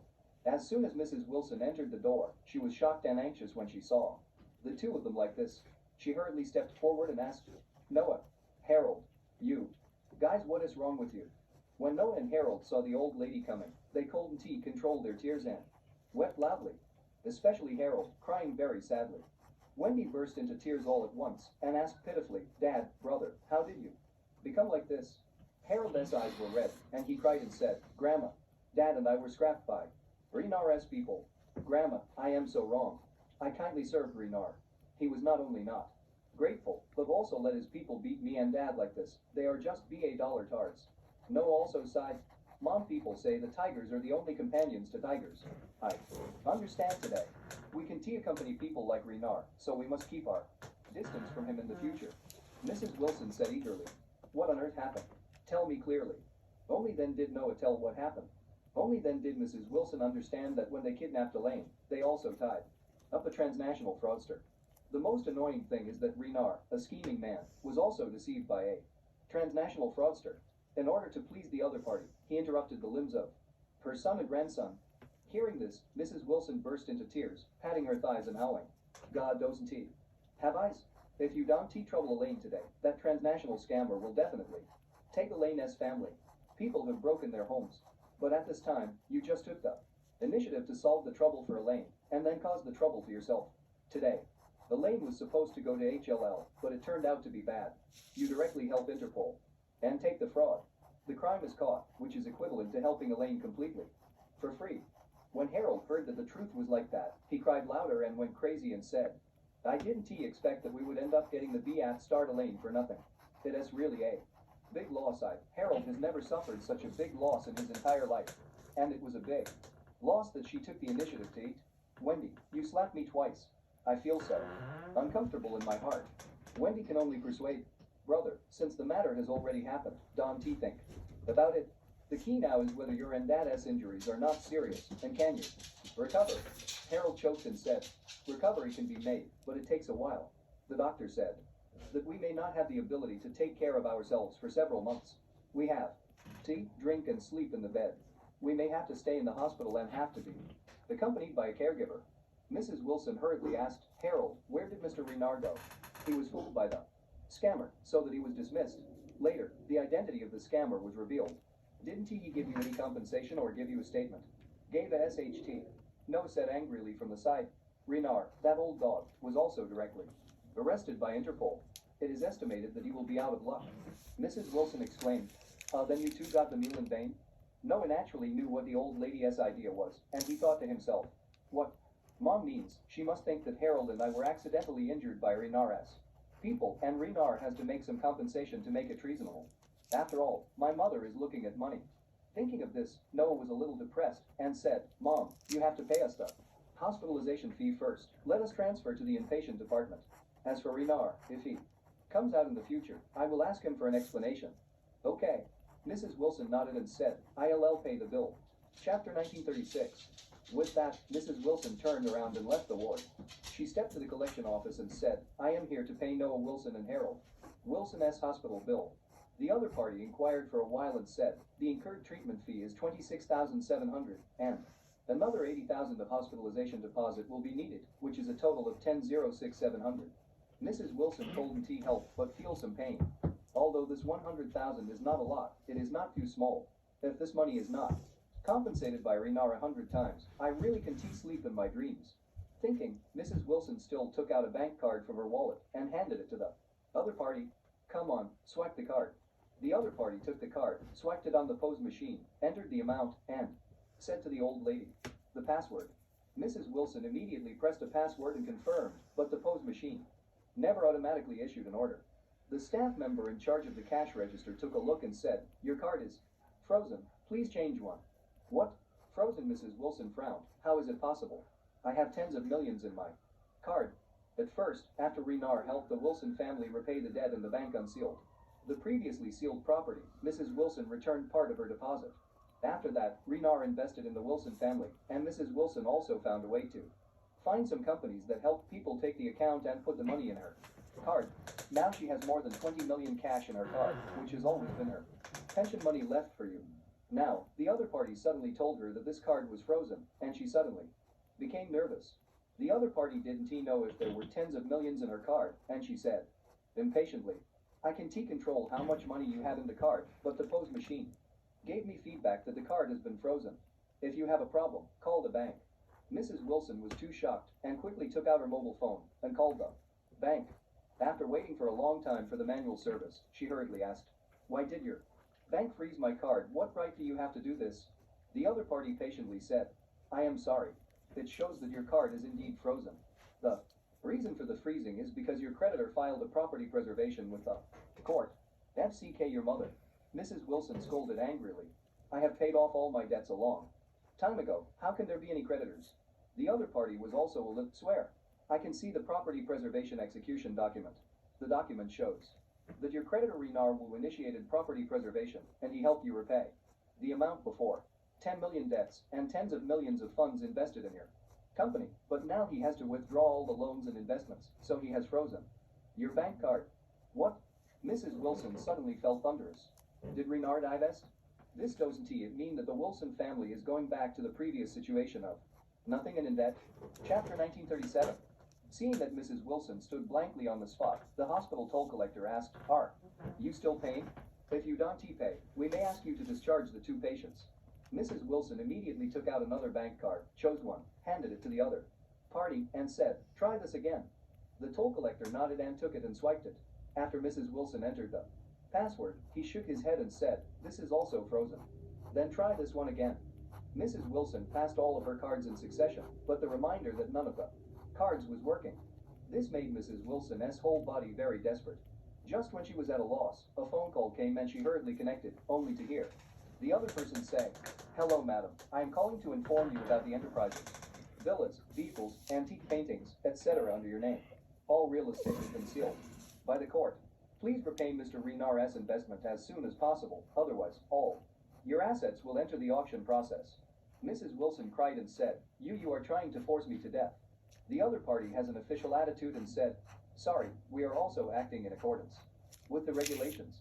The amount of debt claimed by your creditors has far exceeded your assets, so if you do not repay the debt in time, we will take action against you. Mrs. Wilson choked and said, my son and grandson are now in hospital. I need to pay for the hospitalization, right? Sorry, you are now a negative equity holder, and if you have money, you also need to repay Mr. Renard first. You bullshit. Mrs. Wilson shouted angrily. What is the difference between you and drinking human blood? Sorry, it is justified to pay off debts. Mrs. Wilson roared. God, your mother, go to HLL with her, bullying an old lady like me. You can die with peace. Having said that, Mrs. Wilson immediately hung up the phone angrily. Here, the toll collector said embarrassingly, old lady, are you still paying the fee? If you don't pay, please get out of the way first, because the people behind have to pay the fee. Mrs. Wilson said with a black face, stop paying. I can afford to eat, so I have to pay a bullshit. After that, she immediately called Renard with her mobile phone. Although she didn't know what was going on with Renard, she still had to try and dial his phone. Unexpectedly, the call was quickly connected. After Renard answered the phone, he asked in a bad tone, old lady, what is the matter with you? Mrs. Wilson hurriedly said flatteringly, oh, Mr. Renard, that is it, Mr. Renard, why did I hear that you are going to divest suddenly? Didn't you say that you want to cooperate for a long time? You suddenly withdraw like this. But what did we do? Is there any misunderstanding in this? Chapter 1938. Renard said coldly, there is no misunderstanding. I just completely lost confidence in your family, so I don't expect you to do anything for me. In that case, what else should I do if not hurry up and divest? Mrs. Wilson immediately pleaded with pity.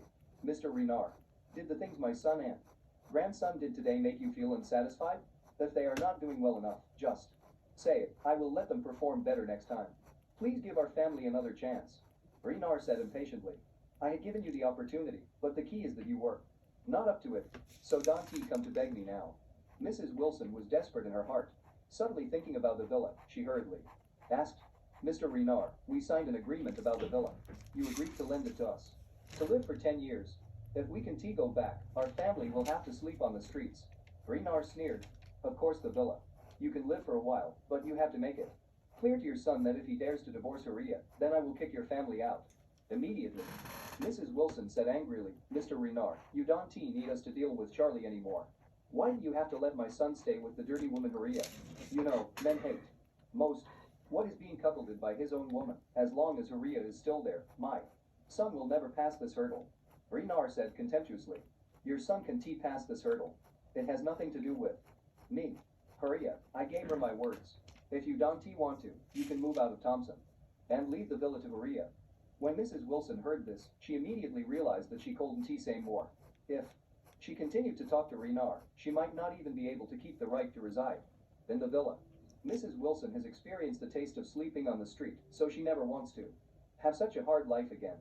She couldn't help but secretly thought, as long as I can keep the residence right of Thompson Villa, even if my son always wears a green hat on his head, I can accept it. I am so old that I can live for many years. In the next few years, I don't want to suffer that kind of suffering anymore. So, she could only grit her teeth and agree, saying, Mr. Renard, don't worry. I will definitely keep Maria in Wilson's house. Renard snorted coldly. Forget we are acquainted. Don't call to bother me anymore. Mrs. Wilson hurriedly asked, Mr. Renard, don't hang up in a hurry. I have one more thing I want to ask you for help. Say it. Mrs. Wilson said hurriedly, my son and grandson are both seriously injured, and now there is no money for treatment. Can you please lend us hundreds of thousands for help? Lend you hundreds of thousands? Renard said disdainfully. Don't forget, you're Wilson. Group still owes me tens of millions. At this time, you still lick your face and ask me to borrow money. How thick? Mrs. Wilson cried and said, but my son and grandson can just bear it like this. Renard said, I heard that they are no longer in danger, and the plaster is also put on. You can take them home and cultivate slowly. Mrs. Wilson choked up and said, but neither of them has the ability to take care of themselves. It will cost a lot of money to hire a caregiver or something. Renard smiled and said, well, you don't have to worry about them. I will tell the hospital about their treatment fees. You don't need to pay them. You can take them back at any time. In addition, I have already given it to you. 3 helpers have been arranged. You can wait. Then these 3 people will help you. Mrs. Wilson felt a glimmer of humanity in Renard at this moment, and thought, in any case, Mr. Orville can still keep the villa for us to live in, and arrange for 3 helpers to come over. This is not bad. Maybe he was really angry, so he made the decision to divest. Maybe he will reinvest in the Wilson family when he gets better in the future. Thinking of this, Mrs. Wilson hurriedly said gratefully, thank you so much. Chapter 1939. At this moment, Elaine's situation is also very tragic. She was first sent to the best orthopedic hospital in Orris Hill by Mr. Renard S-Man, and then an expert was urgently arranged to perform joint surgery on her knee. In fact, for injuries like hers, the best way is to undergo surgery in the shortest possible time. After fixing the knees with steel plates and nails, they are wrapped in plaster for protection.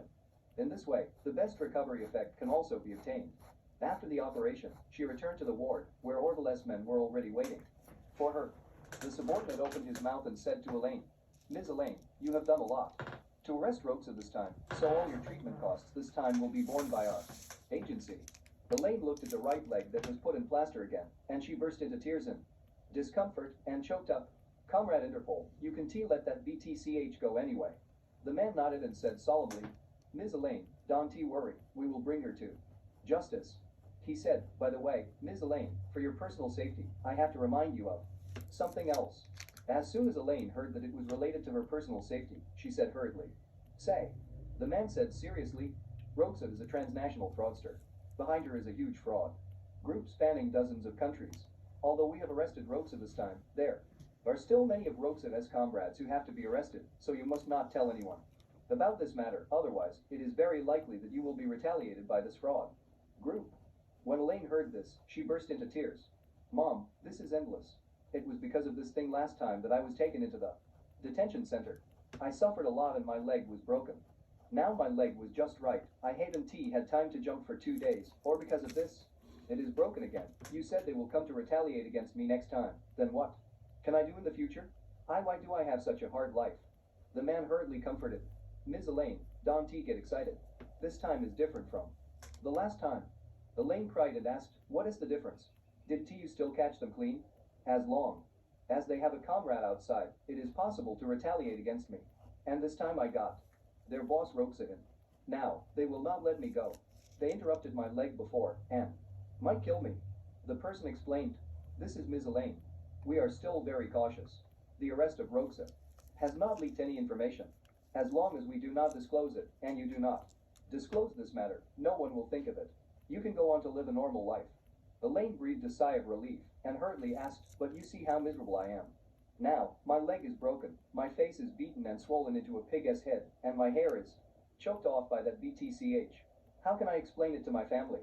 The man hurriedly said, in fact, this matter is easy to explain. How did you explain to your family the last time you entered the detention center? Elaine said, I told them that I was tricked into an MLM organization, and then I was taken into the detention center as an MLM employee. The man nodded and said, you tell your family this time that members of several MLM organizations deliberately designed to retaliate against you, so they beat you like this. I think they should believe it. Elaine sighed, hey, this is the only way to do things now. The man took out Elaine's mobile phone and handed it to her. Ms. Elaine, you can contact your family. To avoid suspicion, I will also leave. Elaine nodded, looked at the person in a flustered manner, and exhorted, comrade, Interpol, please be sure to keep things alive today. Don T let Roxette's associates know that. I got her in, otherwise. My life is definitely gone, please. The man said seriously, Don T worried, we must keep it strictly confidential. After that, the man said in a convenient way, Ms. Elaine, take care of your injuries, I will. Leave now. After the man left, Elaine picked up the phone and quickly called Claire. As soon as the phone was connected, she immediately cried and said, Claire, my dear girl, come and see Mom in the hospital. Mom's leg is broken again, why do you think? Mom's fate. Chapter 1940. Claire was about to get off work. She was shocked when she heard this, and blurted out, Mom, what is wrong with you? How did you break your leg again? Elaine cried and said, Don T mention it. Mom let the people of the MLM organization take revenge. They caught me and gave me a fat beating, my hair was smashed tan. My legs are broken up. Claire hurriedly asked, did you call the police? Elaine cried and said, reported, comrade, police has arrested them, come and see. Mom. Claire asked, which hospital are you in? I'll be there. Elaine choked and said, I am in the Zaras Hill Orthopedic Hospital, come on. Claire blurted out, okay, Mom, wait a minute, I'll come. Claire hung up Elaine's phone at this time, and while drove to the hospital, he hurriedly called Charlie. Charlie had already returned home at this time, watching TV in the living room, pretending to be a casual person. Jacob also came back, and he was about to make a pot of tea and have a drink with Charlie. Charlie received a call from Claire, already knowing what was going on, but still pretending not to know. He asked, my wife, are you off work? Claire hurriedly said, husband, where are you? Charlie casually said, I am at home. Claire asked again, where is Dad? Charlie said, Dad is also at home, and just came back. Claire hurriedly said, then you and Dad should drive to the orthopedic hospital. Mom, she is in the hospital. I am driving there too. See you at the hospital. Charlie pretended to be surprised and asked, what? Did Mom go to the hospital again? What is the matter? Claire said with a bit of sobbing, Mom, she was retaliated by the people from the MLM organization. Those people broke her leg, but Don T know the specifics, so I have to go. There. Charlie said hurriedly, that is okay. Then Dad and I will go out and rush over. Okay, see you in the hospital. Jacob was preparing to make tea. Hearing this, he asked in surprise, Charlie, what is the matter? Charlie said, the people of the MLM organization retaliated against Mom, and the leg is broken. She is at the hospital. Let us go there. Jacob asked in surprise, Elaine's leg is broken again, what you said is true. Charlie said awkwardly, Dad, how do I think about what you mean? You seem quite happy. Jacob said seriously, Charlie, it is reasonable to say that I really shouldn't be gloating. But when I think about Elaine's legs in plaster and crutches, I just want to laugh. Inexplicably, isn't it a bit unkind to say that, but haha. Charlie shook his head helplessly. You also know that you are not kind. When you see Mom later, Don T laughed. No, not it. Don T worried. I can hold it back. After that, he hurriedly put down the tea set and urged, my son-in-law, let us go quickly. I can wait to see how terrible she is now. Chapter 1941. When Charlie and Jacob arrived at the hospital, Claire had already reached. When Jacob and his son-in-law came to the ward, Elaine was holding Claire's hand, and The crying could be heard outside the room. Claire was also wiping tears distressedly. Although Charlie heard that his mother-in-law had suffered a lot today, he had been outside at the time and had not entered, so he didn't see what was going on inside. Moreover, after Elaine was brought out by Ordelesman, she was directly sent to the hospital, and Charlie did not see her face either. Seeing Elaine with a blue nose and swollen face and missing a piece of hair on her forehead, he couldn't help sighing in his heart. Oh, mother-in-law is really miserable. This time she was in this way. It was really a disaster. The ghost knew that Cynthia would suddenly run away. Looking for her? Seeing Charlie's arrival, Elaine felt wronged and finally regarded as a catharsis, crying, and said, "Good son-in-law, Mom is so miserable." After speaking, she cried out of breath. Charlie hurried forward, pretending to be concerned and asked, "Mom, what is wrong? With you?" Elaine waved her hand and wiped her tears. "Hey, I can mention it. It is a bitter tear." Looking at her like this, Jacob didn't dare to laugh even if he wanted to. He just stood there motionless or spoken. Elaine glanced at him and said angrily, "Jacob, what are you doing here?" Jacob hurriedly said, "You said what I am here to do. Of course I am here to see you." "See me?" Elaine said angrily. "I think you came to see me and laugh at me." Jacob hummed in his heart, "Hey, I really made you right, but I can admit it." So, he can only say embarrassingly, "What are you talking about it? Even if we are separated or divorced, we will be together for half a lifetime. You were bullied in this way. I must feel sorry for you." Elaine glared at him. "You feel bad, eh? You don't know what you old dog are thinking. You fucking want me to be lame forever." Jacob did not expect Elaine to guess so accurately, but he did not dare to respond. Fortunately, Claire on the side said at this time, "Mom, don't quarrel with Dad. He came to see you out of concern." Elaine said angrily, "I don't need his care." After speaking, she looked at Charlie again and said bitterly, "Good son-in-law, this time I was tossed by the same group of people who engaged in MLM last time. Mom is really in bad luck. This time I will be fighting for a few months with the plaster. Not only I can cook for you, but also won't be able to go anywhere in the future. The days to come will be extremely depressing." Charlie understood Elaine's meaning at once, so he immediately said openly, "Mom, in this case, I'll cook the food in the future.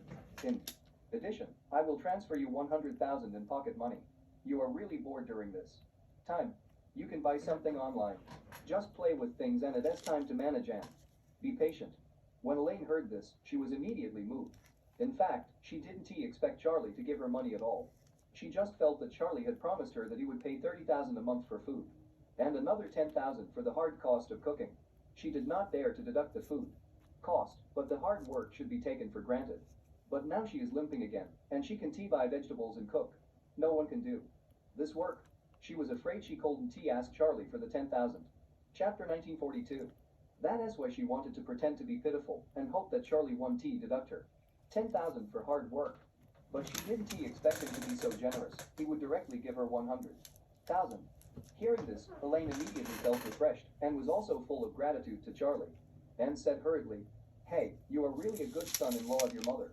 With a son-in-law like you, mother has cultivated blessings for several lifetimes." Claire was secretly speechless when he heard this. The reason for the tongue is that she discovered that when her mother said this, her attitude was really sincere. It seemed that she was really from the bottom of her heart, rather than just saying two polite words. Charlie didn't expect that 100,000 would be able to move Elaine into this, and he couldn't help but chuckled secretly, thinking, "I knew this superb mother-in-law, so I can send her away with such a small amount of money. I would not have to worry if I gave her some money." However, if you think about it, this matter is not that simple. In the past, Elaine controlled the family's financial power, not to mention, at least 2 million in his hands. At that time, if she was given more than 200,000, she would really not be able to send her. However, after being sacked by Haria and spending a few days in the detention center, her starting point has been reduced a lot, and her appetite is not as great as before. Charlie was also very straightforward. After talking here, he immediately transferred 100,000 to Elaine's card. When Elaine received the receipt message from the bank, she immediately beamed and said happily, "It is my son-in-law who loves me." At this time, the doctor just came in for the rounds. Claire hurriedly asked her, "Doctor, can I ask you, how is Mom's situation now?" The female doctor explained, "The patient is here mainly to recover and recuperate. This does take a while, and there is nothing else to pay attention to. You can let her under observation in the hospital, or you can take her home for recuperation." Claire said, "Mom, why don't we take you home for training, so that it will be convenient for us to take care of you?" Besides, it will be the new year soon, and staying in the hospital is too deserted. Elaine nodded again and again. This hospital feels very bad. I don't want to wait for a minute. Anyway, my leg is not broken for the first time. I already have experience. I will wait until my bottle of fluid infusion is finished later. Just take me home. At the same time, in Oris Hill People's Hospital, Noah and Harold were forced to leave the ward because they could not pay the hospital fee. The father and son were lying on the mobile cart in the hospital, and Mrs. Wilson and Wendy pushed them to the parking lot together. When they came, it was Wendy who drove the new Bentley bought at home. The Bentley is not an ambulance, and there is no way for them to lie down safely, so they can only find an ambulance to transport them. However, it costs money to find an ambulance. The family of 4 has no cash on them, and all bank cards and electronic payment accounts have been frozen. Now they are really penniless, and they don't know how to pay for the parking fee after driving out of the hospital. Just when they were at a loss, 2 middle-aged men stepped over and said, "Is it Mrs. Wilson?" Mrs. Wilson said in a hurry, "It is me. Who are you?" The other party said, "We are sent by Mr. Renard, for the sake of your family's pitifulness, arranged an ambulance for you to take the 4 of you back to the villa." Mrs. Wilson breathed a sigh of relief and said gratefully, "That is great. Could you arrange an ambulance to take my son and my grandson back, and I will drive back, together with my granddaughter." The other party waved his hand. "Sorry, you two have to take the ambulance back as well, because this Bentley was bought with our President Wu's money, so he asked us to take the car back." Chapter 1943. Mrs. Wilson heard the other party's words, and she felt as if she was struck by lightning.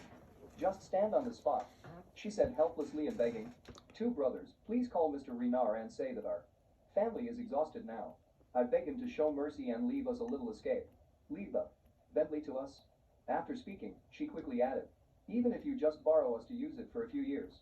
The other side said blankly, "I am sorry, Mr. Renard, said that a family like yours really can tea come to the table, so he doesn't want to have any interests or entanglements with you anymore. The villa allows you to live in, it is already his. The greatest kindness, if you don't know what is good or bad, then I am sorry, the villa, he can also take it back at any time." Mrs. Wilson's heart throbbed for a while, but at this time, she did not dare to say any rebellious words. Wendy on the side cold and tea helped choking. "Please tell Mr. Renard again, you two, look at the way my dad and my brother are now. Our family has no credit in hard cash, and there is fatigue without hard work. The other party said coldly, "If you are still talking so much nonsense, then the villa is really gone." Mrs. Wilson hurriedly said at this time, "Wendy, stop talking. Get out of the car. Hand over the keys quickly." Wendy was extremely angry, but she did not dare to continue to resist, so she cried and took out the car key and handed it to the other party. The man took the key and said to the Wilson family, "Okay, the ambulance has been arranged for you.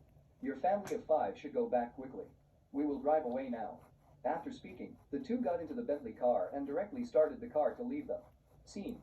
At this time, an old ambulance drove to the family and stopped. The driver lowered the window and asked, "Are you going to Thompson?" "Yes." Mrs. Wilson nodded sullenly and said, "Thank you. Please take the 4 of us to Thompson A06. The driver and a young man and the co-pilot got out of the car and helped them lift Noah and Harold up there, and then said to Mrs. Wilson and Wendy, "You two will squeeze in, too." Mrs. Wilson nodded and said to Wendy, "Wendy, this ambulance is a bit tall. Please help Grandma." Wendy wiped her tears, rubbed her red eyes again, choked up and said, "Okay, Grandma." Korea hurriedly followed and said flatly, "Mom, I will help you too." Mrs. Wilson opened her hand and yelled angrily, "Get out, don't touch me."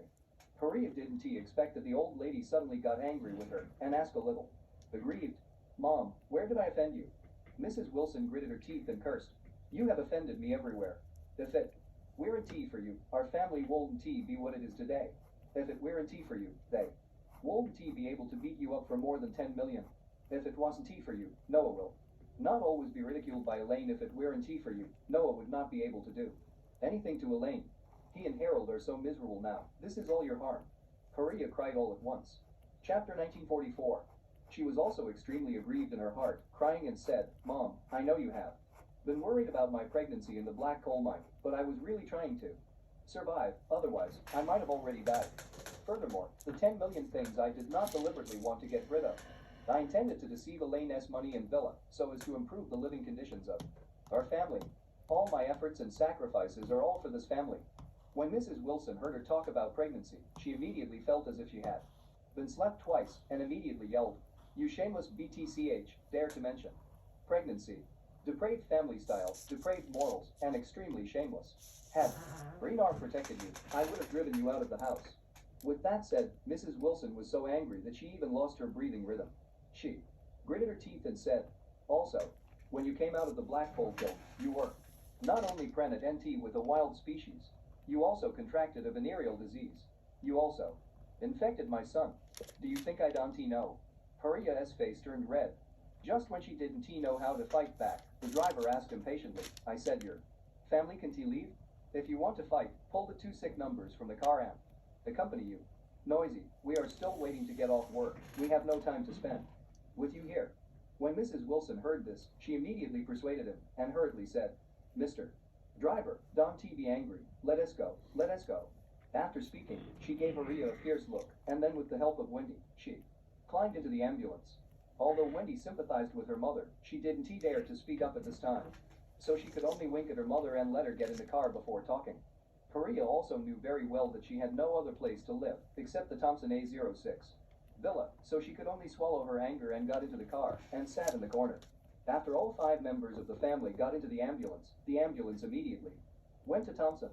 In the car, Noah was lying on the mobile hospital bed, looking at Mrs. Wilson, crying, and asking, "Mom, what can we do in the future? Our family is now as poor as it is." Mrs. Wilson wiped her tears, and said in extremely painful and melancholy, "Don't know what to do. Now our family has no money, and your father is injured like this again. Later treatment, medication and rehabilitation. It has a lot of money, it is really desperate situation." Harold cried and said, "Grandma, if you want to return to Thompson to see if there are valuable things, let us get them out and sell them. There are still a lot of good things in our villa, just in the wine cellar.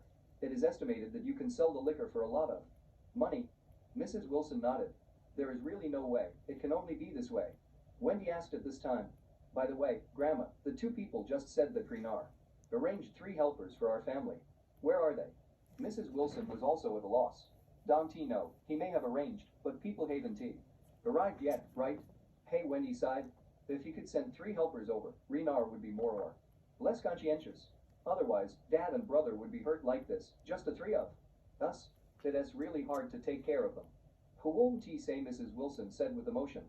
"I guess Renar is indeed angry with us in his heart, but he should still have some hope for us, but he is now no matter how angry we are. If we have a chance in the future, we must perform well, and we should be able to win his trust again." Wendy nodded and sighed. "Hey, I hope the 3 helpers he arranged will arrive as soon as possible. It is best to have already arrived at the Thompson first grade waiting. Otherwise we don't know how to get Dad and brother back to the room later." Chapter 1945. At this moment, in the A06 villa of Thompson, Gina, Tavia and Lexi have just filled their stomachs. They waited left and right, but they couldn't wait for Mrs. Wilson's family to come back. And they were hungry and uncomfortable. They just found out that there were some ingredients in the kitchen that she had prepared but had not had time to cook, so they decided on their own and used those ingredients. Prepared a great meal. Before Renar divested, the living standards of the Wilson family were still very good. After all, Renar invested in the Wilson group, which restored the life of the group, and the old lady also resumed her previous life like Lafayette. The level has also been greatly improved. Moreover, Maria deliberately prepared very rich ingredients today, in order to celebrate it after Noah and Harold got lame. Unexpectedly, these ingredients were not eaten by the Wilson family, and Gina S3 were all impatient. The 3 of them were lying on the sofa watching TV with big and round bellies. This TV was brought up from the room on the first basement floor, after Harold sold the big TV. Compared with the previous one, it is indeed a lot smaller, and the huge living room, it is somewhat different. While watching TV, Gina smacked her lips and said, "Oh, all the villas are good for Mrs. Wilson, but this TV seems to be a bit small. Compared with such a large living room, it looks uncoordinated." Lexi asked in surprise, "Mom is coming. This big TV can TV 50 inches? The TV said in my village chief's house is not so big. Is it small?" "Yeah," Tavia also echoed. "I have never watched such a big TV before." Gina waved her hand and said, "You don't understand. The TVs of rich people start at 70 or 80 inches. Last year, when I was working at a housekeeping company in the city, I went to the rich people's house to clean, and the TV was much bigger than this. Ring," Lexi said with emotion. "Goodbye. What are you doing with such a big TV? Don't you be Tired if your eyes are running back and forth on such a big TV? Gina sneered and said, look at your promise. According to you, when people go to the cinema to watch a movie, their eyes will fall to the ground. Lexi scratched her head. I have never been to a movie theater. Don T know what it is. Like, Gina said, I've been there, and I've done cleaning in movie theaters. Let me tell you, that, the screen in the movie theater is bigger than a wall in this living room. Just think about it. Tavia on the side asked, it is bigger than this wall. That is too scary. Gina said, you two have never seen the world. When you turn around, let Mrs. Wilson take us to watch a movie in the cinema, then you will know. The three were chatting, and the ambulance had been driven into the yard. But their TV sound was loud, so no one heard the movement outside. After the ambulance stopped steadily, the driver and the co-pilot jumped out of the car, and roughly removed Noah and Harold from the car. They did not move down with the mobile beds, but directly moved them down and placed them on the marble floor in the yard. Mrs. Wilson was ready to get in the car and leave as soon as they saw them, and hurriedly said, Arenti, you going to help us get them in? The driver said impatiently, the customer's request is to bring you to the place. The entrance fee is not included. If you want us to help, you can pay 200 per person. Mrs. Wilson said, I don't have a penny. The driver frowned and asked, you live in such a luxurious villa, don't you have 400s? Mrs. Wilson eagerly said, now I don't need cash of all when I go out, so I haven't put any money at home. Now our mobile payment and bank cards are all frozen. There is really no way. Chapter 1946. The driver waved his hand. Then we will be helpless. Wendy said angrily, you are paramedics, Sholden T, it'd be right for you to help the wounded. The driver looked at her and said seriously, little girl, I want to make it clear to you that we are not doctors, and ours is not a 120 ambulance in a public hospital, but a transfer ambulance operated by a private company, just like a taxi. We drive to make money by driving, and we will work when we are given the money, understand? Wendy was speechless. The man said disdainfully, who can live in such a good villa, can T afford 400s? After speaking, the two got into the car directly and started the car to leave. Wendy stomped her feet angrily. The old lady sighed helplessly, and said to her aunt, Maria, my old bones can T help. First carry Noah into the house, and then come out. To carry Harold. Right. Wendy and Maria also knew that there was no other way. They could only grit their teeth and use the strength of suckling to put Noah up carefully. Noah's body erupted with pain, and said in pain, you move a little bit slow, it hurts too much. Mrs. Wilson shook her head and sighed, dear son, there is really no other way now, so just bear it. After that, she said to Wendy and Maria, you two help Noah, I'll open the door first. Wendy and Maria struggled with Noah and moved to the door step by step. Mrs. Wilson was about to swipe her fingerprints to open the door.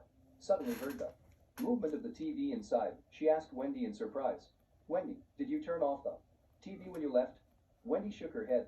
I was too rushed when I left. I forgot to. Okay. Mrs. Wilson didn't think much. She opened the door directly. As soon as the door opened, she saw three people lying on the sofa in the living room. Inside, she was so scared that she yelled, you, who are you?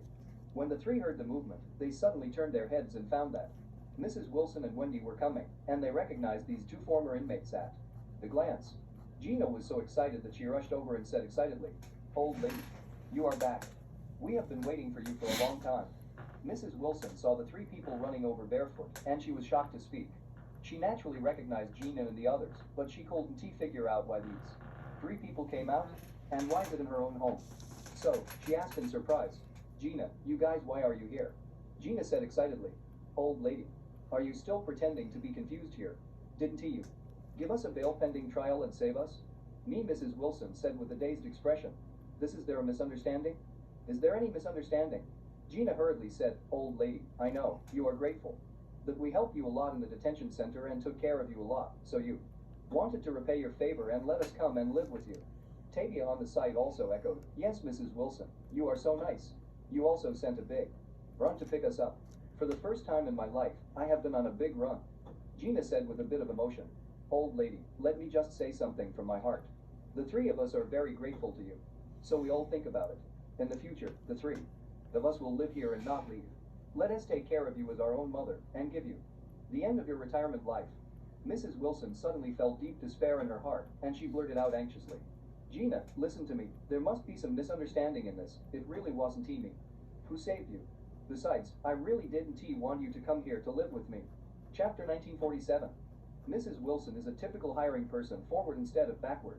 When she was in the detention center, she needed Gina to support her, so she was extremely polite to her at that time, and treated her like her own daughter. But in fact, she doesn't even look down on a vulgar village woman like Gina. Therefore, from the day she left the detention center, she had completely forgotten her. For her, Gina is only a tool that must be used in a special period. After that special period, she never wants to have anything to do with her. However, she never expected that this Gina would appear in her own home. Inexplicably, Gina didn't expect that the old lady would deny what she had done. In her opinion, it was obviously Mrs. Wilson who saved them, arranged for the driver to pick them up to Thompson, and entered the fingerprints on the gate. Why did she deny it? At this time, thinking of this, Gina asked with a puzzled face, "Old lady, what is wrong with you? You did all these good things, so why are you reluctant to admit it?" "Yeah." Tavia and Lexi also came over and asked uncomprehendingly, "Old lady, you obviously did all this. Why are you denying it? Why is that?" Mrs. Wilson was surrounded by the three of them, feeling the stinky smell on their bodies, feeling dizzy, and choking her coughing. The three of them didn't pay much attention to personal hygiene, and it was winter now. Their clothes were thick. They didn't pay much attention to hygiene, didn't take a bath or change their clothes, so that the three of them had a strong body odor. Now 3 people surrounded the old lady, and the smell was sour and unbearable for her. While covering her nose, Mrs. Wilson said grievously, "Gina, you really misunderstood. I really didn't do these things." Gina smiled, showing her big yellow teeth, and said with a smile, "Oh, old lady, I know. You have a good heart, and you may not want to say something, but it doesn't matter. The relationship between our inmates is deep after all. Now, the 3 of us have also come out. From now on, we will all stay by your side and take care of you." Lexi on the side also said, "Yes, old lady, when you didn't come back, the 3 of us have already arranged a room. Fortunately, your villa is big enough, and there are enough rooms. From now on, we will live in 3 of them. Here, you are the mothers of the 3 of us." "What?" When Mrs. Wilson heard this, she burst into flames and blurted out, "You have arranged the rooms? Who gives you the power?" Lexi didn't expect the old lady to suddenly get angry, and hurriedly asked, "What is the matter, old lady? You let us come over and live with you. We must get a share of the room." Mrs. Wilson trembled angrily and said, "This is my house, so I want to be held accountable if you break in without permission, but who gives you the right to divide my bedrooms? Leave immediately." Wendy hurried over at this time and said in a low voice, "Grandma, we are currently short of manpower, so let them help, and let them go when Dad and brother are better off." Mrs. Wilson waved her hand and said coldly, "I can let them be here without manpower. They are so stinky to live like this. Letting them stay 1 more minute will be my birthday. Besides, Mr. Renard will arrange a helper for us. Yes, it must be 10,000 times stronger than these 3 stinky ladies." After that, she looked at Gina and said sharply, "You 3, get out of here quickly." Gina was stunned. Chapter 1948. She looked at Mrs. Wilson and said in disbelief, "Lady, you will let us get out? This is too much. Don't forget, we were in the detention center, but the 3 of us have been taking care of you and helping you. Even your daughter-in-law Elaine, we help you. Teach her a lesson." Mrs. Wilson asked viciously, "Did I ask you to help me? When did I say and ask you for Elaine to teach her a lesson? It was entirely because you felt that Elaine was insulting that you started beating her." Gina was extremely disappointed. "Mrs. Wilson, you are really turning your face faster than turning a book. Back in the detention center, when we maintained you so much, I didn't expect to return to such a result." Mrs. Wilson said blankly, "I am really sorry, I let you down, but this is also a lesson for you, telling you to recognize your identity in the future. Don't think about utopian dreams all day." Gina gritted her teeth and said, "Oh, old lady, are you talking like this? Okay, then I want to leave. I think what you can do to me." Tavia and Lexi also said repeatedly, "Yes, we want to leave." Mrs. Wilson did not expect that the 3 of them would even want to play roads, and immediately said coldly, "You 3, don't mess around here with me. You don't look in the mirror to see yourself. Just like you, your whole body is stinking. Are the soil buns worthy of living in this Thompson first-class villa? If even you can live in such a luxurious villa, it is really not long-sighted." With that said, Mrs. Wilson said with an arrogant face, "I was in the detention center when the phoenix fell into the chicken coop and was forced to stay in the chicken coop for 2 days. You really thought I was with you? Am I that kind of person?"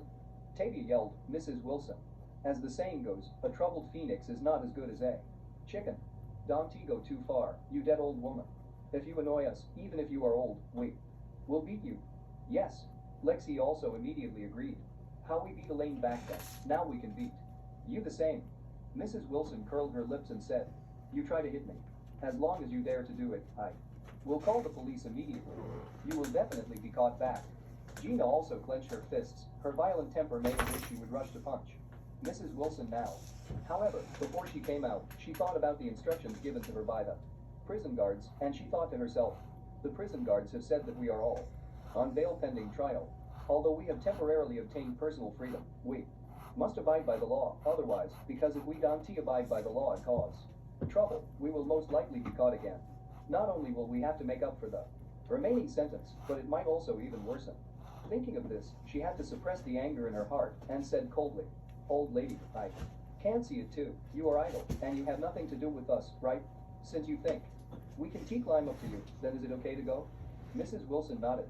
"It's best to leave as soon as possible, or I will call the police right away." Gina gritted her teeth and said to the two people around her, "Okay, anyway, we have released it in advance. There is no need to go back to this matter. Pack up things, let us go." Although the other two were unwilling to do so, they did not dare to make a mistake at this time, for fear of returning to the detention center, so they nodded angrily. The three of them packed their belongings in anger and loss, and prepared to leave with the blanket. Mrs. Wilson has been supervising them. Seeing that they had packed their things, she fanned her hands in front of her nose and said with disgust on her face, "Oh, it is so stinking. You guys hurry up and roll as far as possible. If you dare to come again, I will call the police and arrest you as soon as possible." Gina felt a great humiliation, but because she was afraid of causing trouble, she could only grit her teeth and endure it, and said to the two people around her, "Let us go." At this moment, 7 or 8 strong men suddenly pushed in from outside, saw this situation, and asked, "What is the matter? Where are you three going?" Gina thought that these fierce and strong men were all found by Mrs. Wilson, and immediately said nervously, "Don't be impulsive, big brothers, we are leaving." "We're leaving?" The leader said coldly. "Why are you going?" Mr. Renard said, "The three of you will treat this as your own home from now on. This house belongs to him, not to Mrs. Wilson. Mrs. Wilson is like you. She has just borrowing to live here, so as long as we nod our heads, they don't have the right to drive you away." Chapter 1949. Mrs. Wilson was confused all at once. Renard arranged for Gina and the others? What does Renard mean? Did he say that these 3 helpers arranged for her? Just before the old lady came back to her senses, Gina heard the brawny man's words, and blurted out excitedly, "Big brother, what you said is true. Can we really live here?" The man nodded. "Of course. Hasn't he, the driver, entered your fingerprints before? You will treat this as your home from now on." Mrs. Wilson shouted desperately, "Brother, excuse me, tell Mr. Renard that we don't want such a helper. These 3 people are all peasant women, and don't know a few big characters. What can they do for us? We can change to 3 professional nurses, preferably the one who can wash clothes and cook." The man yelled coldly, "Old lady, I found that although you are old and ugly, but you think well and beautifully. Still bargaining with us? Don't you look at what you count?" Mrs. Wilson was blushing when she was scolded, and she stammered and said, "Then, we don't need help, can't we? Let the 3 of them go. Let us do everything by ourselves. This is all right?" "That is not okay. As I said just now, these 3 people are the same as your family. They will all be residents of this house from now on. They will sit on the same level as you. You have no right to let them go." Gina just heard this, looked at Mrs. Wilson, sneered and said, "Oh, Mrs. Wilson, I think you are really a phoenix. Not long after you came out, you can turn over so quickly. I didn't expect this big billet is not yours at all." "Yeah. What are you pretending here with me? I really thought this was your villa. I didn't expect you to be the same as the 3 of us, just renting it out." "Yes," Tavia said contemptuously. "The clamor was so powerful just now, it seems to be really awesome. I didn't expect it was all pretending." Lexi also echoed, "I still think you are really a phoenix. You live in such a good phoenix den. Only now I know that you are a pheasant who borrowed and lived in the phoenix den."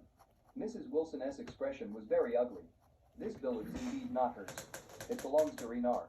Renard allowed them to live in the family so they could live. If Renard doesn't let them live anymore, they will have to get out. In other words, if Renard wants Gina and the 3 of them to live in, then she has no right to obstruct." Gina exhaled suddenly. She excitedly said to the 2 of them, "From now on, we are also residents of this big villa. Some old pheasants pretending to be phoenixes no longer have the right to drive us out." Yes. The other two were also very excited. After clarifying the relationship of interest, they were in a good mood. After all, this not only extinguished the arrogant arrogance of the old lady, but also allowed the three of them to live in this large villa reasonably and legally. At this moment, Gina suddenly remembered something and asked the brawny-headed man, "Brother, I want to ask you something." The man said, "You say." Chapter 1950. Gina said, "We looked at the rooms in this villa before and found that those big and good rooms were occupied by the Wilson family. All we could find were corner rooms. Since the three of us were with them, family rights are equal, so can we ask for reallocation of rooms?" "Yes." Lexi also recovered and said excitedly, "I want to live in a big bedroom facing south too." The man naturally didn't think it was too big to watch the excitement and said with a smile, "Of course, we don't care how you distribute it internally." "That is great," Gina said immediately. "I booked the big bedroom on the third floor." "Who owns the bedroom?"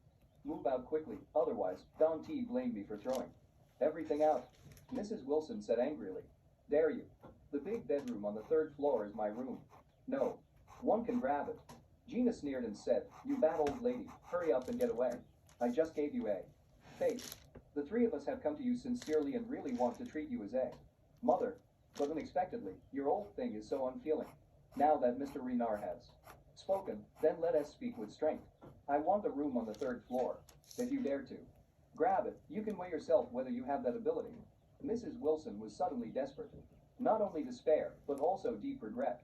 She only understood now that these three people turned out to be the helpers Renard arranged for her. If she knew this was the case, she shouldn't have yelled at them just now and had to drive them out. Originally, although the three of them couldn't make it to the stage, they had enough respect for her, and she also had the strength to direct them to do anything. But it is better now. She actually offended the three of them to death. And these three people were not driven out in the end. Gina wants to grab her room. Isn't this shooting yourself in the foot? Thinking of this, Mrs. Wilson felt so uncomfortable. She could only lick her face and said to Gina, "Oh Gina, it was a misunderstanding just now. Don't you be familiar with me. I am old, confused, and can live for a few years. Sometimes my brain is not enough." Said something that doesn't sound very nice, don't you? Take it to your heart. I always treat you like a daughter. Gina said with a disgusted face. Now it is close to me? I'll go to your mother. What the HLL are you doing? I see through your old stuff this time. The show sings something is wrong with you no matter what. It has a dog thing like you. Everyone will live under the same roof in the future. You better not provoke me, otherwise I will let you die in minutes. When Mrs. Wilson heard this, she shuddered in shock and blurted out, Are you not afraid to go in again?" At this time, the brawny man immediately added, "Don't worry, Mr. Renard still has a lot of face, and this little thing is definitely done." When Gina heard this, she immediately felt as if she had been given a cardiotonic injection and sneered, "Then I am sorry, Mrs. Wilson. From now on, the big room on the third floor belongs to me." Mrs. Wilson almost collapsed. The large bedroom on the third floor was the best bedroom in the entire villa. When she first moved in, she fell in love with that room, and it was extremely comfortable to live in, absolutely unmatched by other rooms. Moreover, the old lady is eager to enjoy her life. She intends to live in such a good bedroom. Now seeing that Gina will snatch it away, and said, "Gina, you see how old I am. Yes, maybe I will die one day, so you can let me die in that better room, and I can have a good fate in my next life." Gina stepped forward and slapped Mrs. Wilson, and shouted coldly, "Euriso F. King. F. Adverding here. Mom drank pesticides, and the hospital said it was useless, so we took her back home.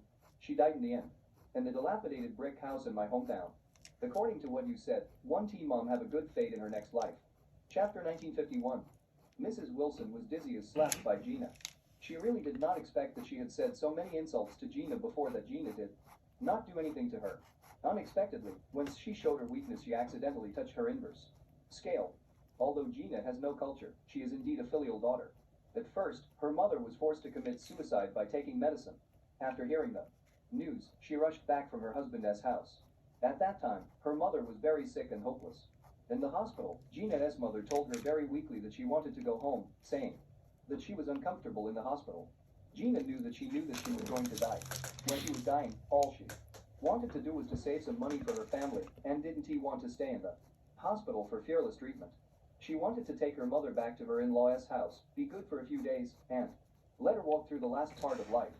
But her mother-in-law strongly opposed it, especially her mother-in-law, who yelled at her on the phone, saying that if she dared to pick her mother back, she would not even enter the house herself.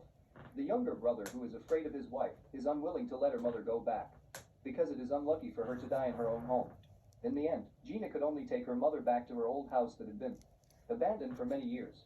In the old house, Gina tried her best to wipe her mother's body with warm water, put on clean clothes, and made her a bowl of noodles with eggs. After the mother ate the bowl of noodles, she held her hand and said to her, contentedly, "Good girl, Mom will sleep for a while," and then she never woke up. That day, Gina cried all the tears. After her mother entered the soil, Gina beat her younger sister-in-law and was sent to the detention center.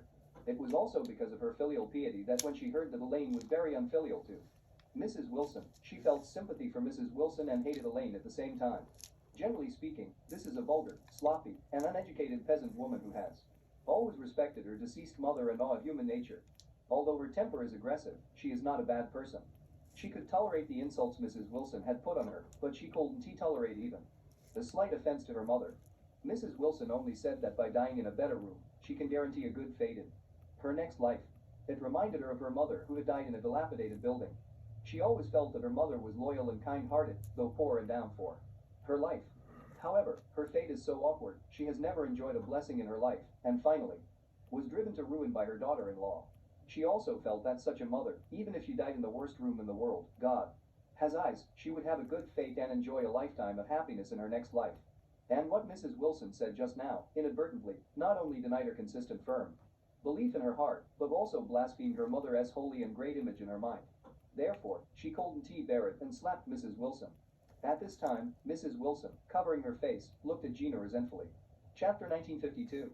Although she was very annoyed in her heart, but at this time, given her 10,000 courage, she did not dare to do anything with Gina. Brenar's subordinate said in a cold voice at this time, "We are here this time. It is Mr. Brenar's order to empty the assets in this villa. Mr. Renar means that in the future, except for the hard decorated parts, as well as the bed, except for the large pieces of furniture such as the sofa, all other household appliances, all valuable furnishings, and the good wine stored in the basement must all be emptied, leaving nothing." When Mrs. Wilson heard this, she suddenly felt desperate. At first, she was worried that she had no money.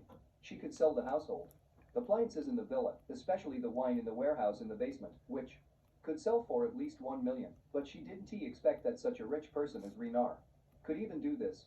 She was worried about this in her heart, and before she was ready to make a move, his people had already found it.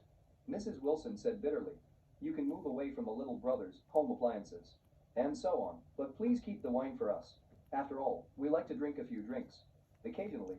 The leader sneered and said, "You're fking almost out of food, and still thinking about fking drinking? With that energy, you should study how to make money and make a living." After finishing speaking, he immediately said to a few people around him, "Start moving. Don't leave any valuables." "Okay, boss." Several subordinates immediately agreed, and then began to search the villa for a while. They even carried a flatbed cart specially used for moving house, put all the valuables in the cart, and pulled out all the bits. Mrs. Wilson didn't dare to make any trouble, she could only watch them constantly move the things in the villa. Not only moved all the wine out, even the TV on the wall was also taken down. What is more, the kitchen utensils, pots and other items in the kitchen were all taken away by them. Mrs. Wilson choked and said, "Brothers, please keep the cooking pots and pans for us." The man said coldly, "These are all kitchen utensils imported from Germany. 1 pot costs tens of thousands. Keep them for you. You will sell them all in 2 days." Mrs. Wilson cried and said, "No matter what I sell, I can sell the pot." The man said disdainfully, "We don't care about this. If you want to cook, you can find a way to buy another pot." After that, he checked in each room again to make sure that there were no valuables left. Then he said to his men, "You first put everything in the car." Several subordinates went out one after another, and the person said to Gina again, "You will live here steadily in the future. Mr. Renar has only one requirement of you. That is, you must not go to the house of Miss Elaine next door to find any trouble with their family. Otherwise, we will never be merciful." As soon as Gina heard this, she nodded quickly and said, "Don't worry, I will never trouble Elaine." The trouble with Elaine before was all because of Mrs. Wilson, an ungrateful old lady, so I will definitely not do it again in the future. Not anymore. The man was satisfied and said, "Okay, don't you want a bedroom on the 3rd floor? Go and take it quickly. Let us go first." Gina said excitedly, "Okay, I see. You go slowly." After the group of people left, Mrs. Wilson sat on the ground and cried, "Oh my life! Why is it so bitter?" Wendy also cried out and said, "Grandma, Renar is too much. He clearly wants to play with us." Maria said at this time, "People, Mr. Renar, may not really want to play with us. Originally, he wanted to arrange a few helpers for our family. Unexpectedly, your grandma would offend them to death when she came up. Now there are no other helpers. Now, there are 3 more enemies." Mrs. Wilson asked furiously, "Hurry USLT who doesn't obey women's way, dare to point fingers at me." Paria had been fed up with the old lady's arrogance for a long time. Seeing that the old lady was angry with her, she immediately became angry and cursed, "You dead old lady, don't deceive too much. Do you really think you are still Mrs. Wilson? You are now very poor and utterly impoverished, and you're reefing here with me. What DHLLI? Go to the Wilson family." Chapter 1953. Mrs. Wilson did not expect that Haria, who had always been crushed by herself, would dare to challenge herself. At this moment, she felt furious in her heart, but she didn't dare to say anything when she thought that she had no support at the moment and was like a frustrated ball. If I had treated Gina better at first, then the 3 of them would now be their own loyal licking dogs, and Haria would naturally not dare to make any mistakes. It is a pity that she has already made enemies with Gina and the others.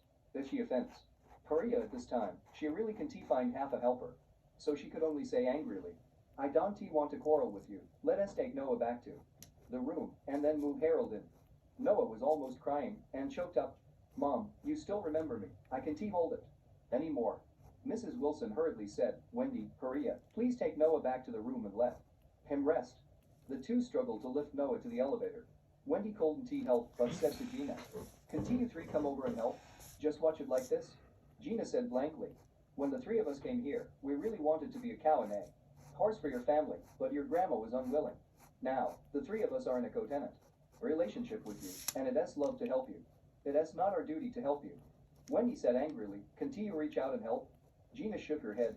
"Sorry, the love is gone."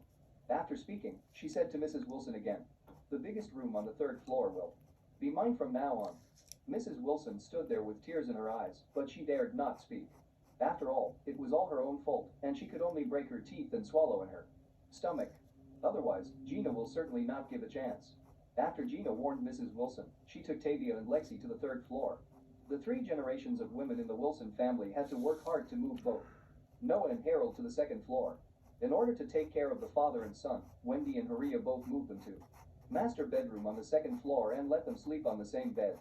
The original personal belongings of Mrs. Wilson had already been thrown outside the door on the 3rd floor by Gina. The old lady also wanted to find a separate room on the 3rd floor, but she did not expect that the other rooms on the 3rd floor would be occupied by 2 other women. In desperation, the Wilson family can only draw a line with the 3 of them. Gina and the others live on the 3rd floor. Noah and Harold live in master bedroom on the 2nd floor, and Wendy and Haria live in one of the 2nd bedrooms on the 2nd floor. The other 2nd bedroom was given to Mrs. Wilson. After the busy work, the family of 5 was exhausted and hungry. Mrs. Wilson wanted to eat a meal, so she directed Haria to say, "Hurry up and make something to eat. I am almost starving to death." Haria choked and said, "Be a bullsh tea, do it." Let Gina and the 3 of them eat the ingredients prepared before, and now the pots and pans have been taken away by Renar's people, and there is only half a bag of rice at home. Even the rice cooker is gone. What do I use to cook? Mrs. Wilson asked desperately. Is there nothing to eat in the refrigerator? It is better to eat a few sticks of ham rather than going hungry. Haria said annoyedly, "Old lady is demented. Even the refrigerator is dragged away. Where can I get you the ham sausage? How about you give me the money and I go out to buy it for you?" Only then did Mrs. Wilson remember that Renar's people had already moved the refrigerator out. In other words, in this villa now she cannot even find a bite. Harold was aggrieved at this time and cried, "Mom, I am so hungry I haven't eaten a bite since I went out. Chapter 1954. Haria called tea held crying when she saw her son's miserable appearance, and choked. Harold, Mom is really helpless. There is no bite to eat at home, and the money I can't find has been taken away by Renar's people. What do you want me to get you to eat?" Wendy cried and said, "Mom, or I will find a job tomorrow." Haria nodded and said, "It is okay to find a job, but you have to find a job tomorrow. For the salary, we will have to wait for the next month. This is looking at the new year. Our family should not be hungry for the new year." Mrs. Wilson said at this time, "It is really impossible. Just go find a part-time job. Find a job that pays daily." Wendy said, "It can only be like this. At the same time, Gina on the third floor was also holding a meeting with Tavia and Lexi. The situation faced by the three of them is the same as that of the Wilson family, except that they have no money. Therefore, Gina said to the two of them, "It is a blessing that we can live in this big villa. Now, as for the meal, I think we have to figure out a solution by ourselves." Lexi hurriedly said, "Sister Gina, what do you think we should do? The Chinese New Year is only 2 days away, so we have to prepare a little bit, not to mention the big fish and the meat. At least make dumplings for dinner, right?" Gina said, "This is actually simple. I know a few cleaning companies that specialize in cleaning homes. There we can make about 20 an hour. The three of us work together for 8 hours a day, and one person has 100.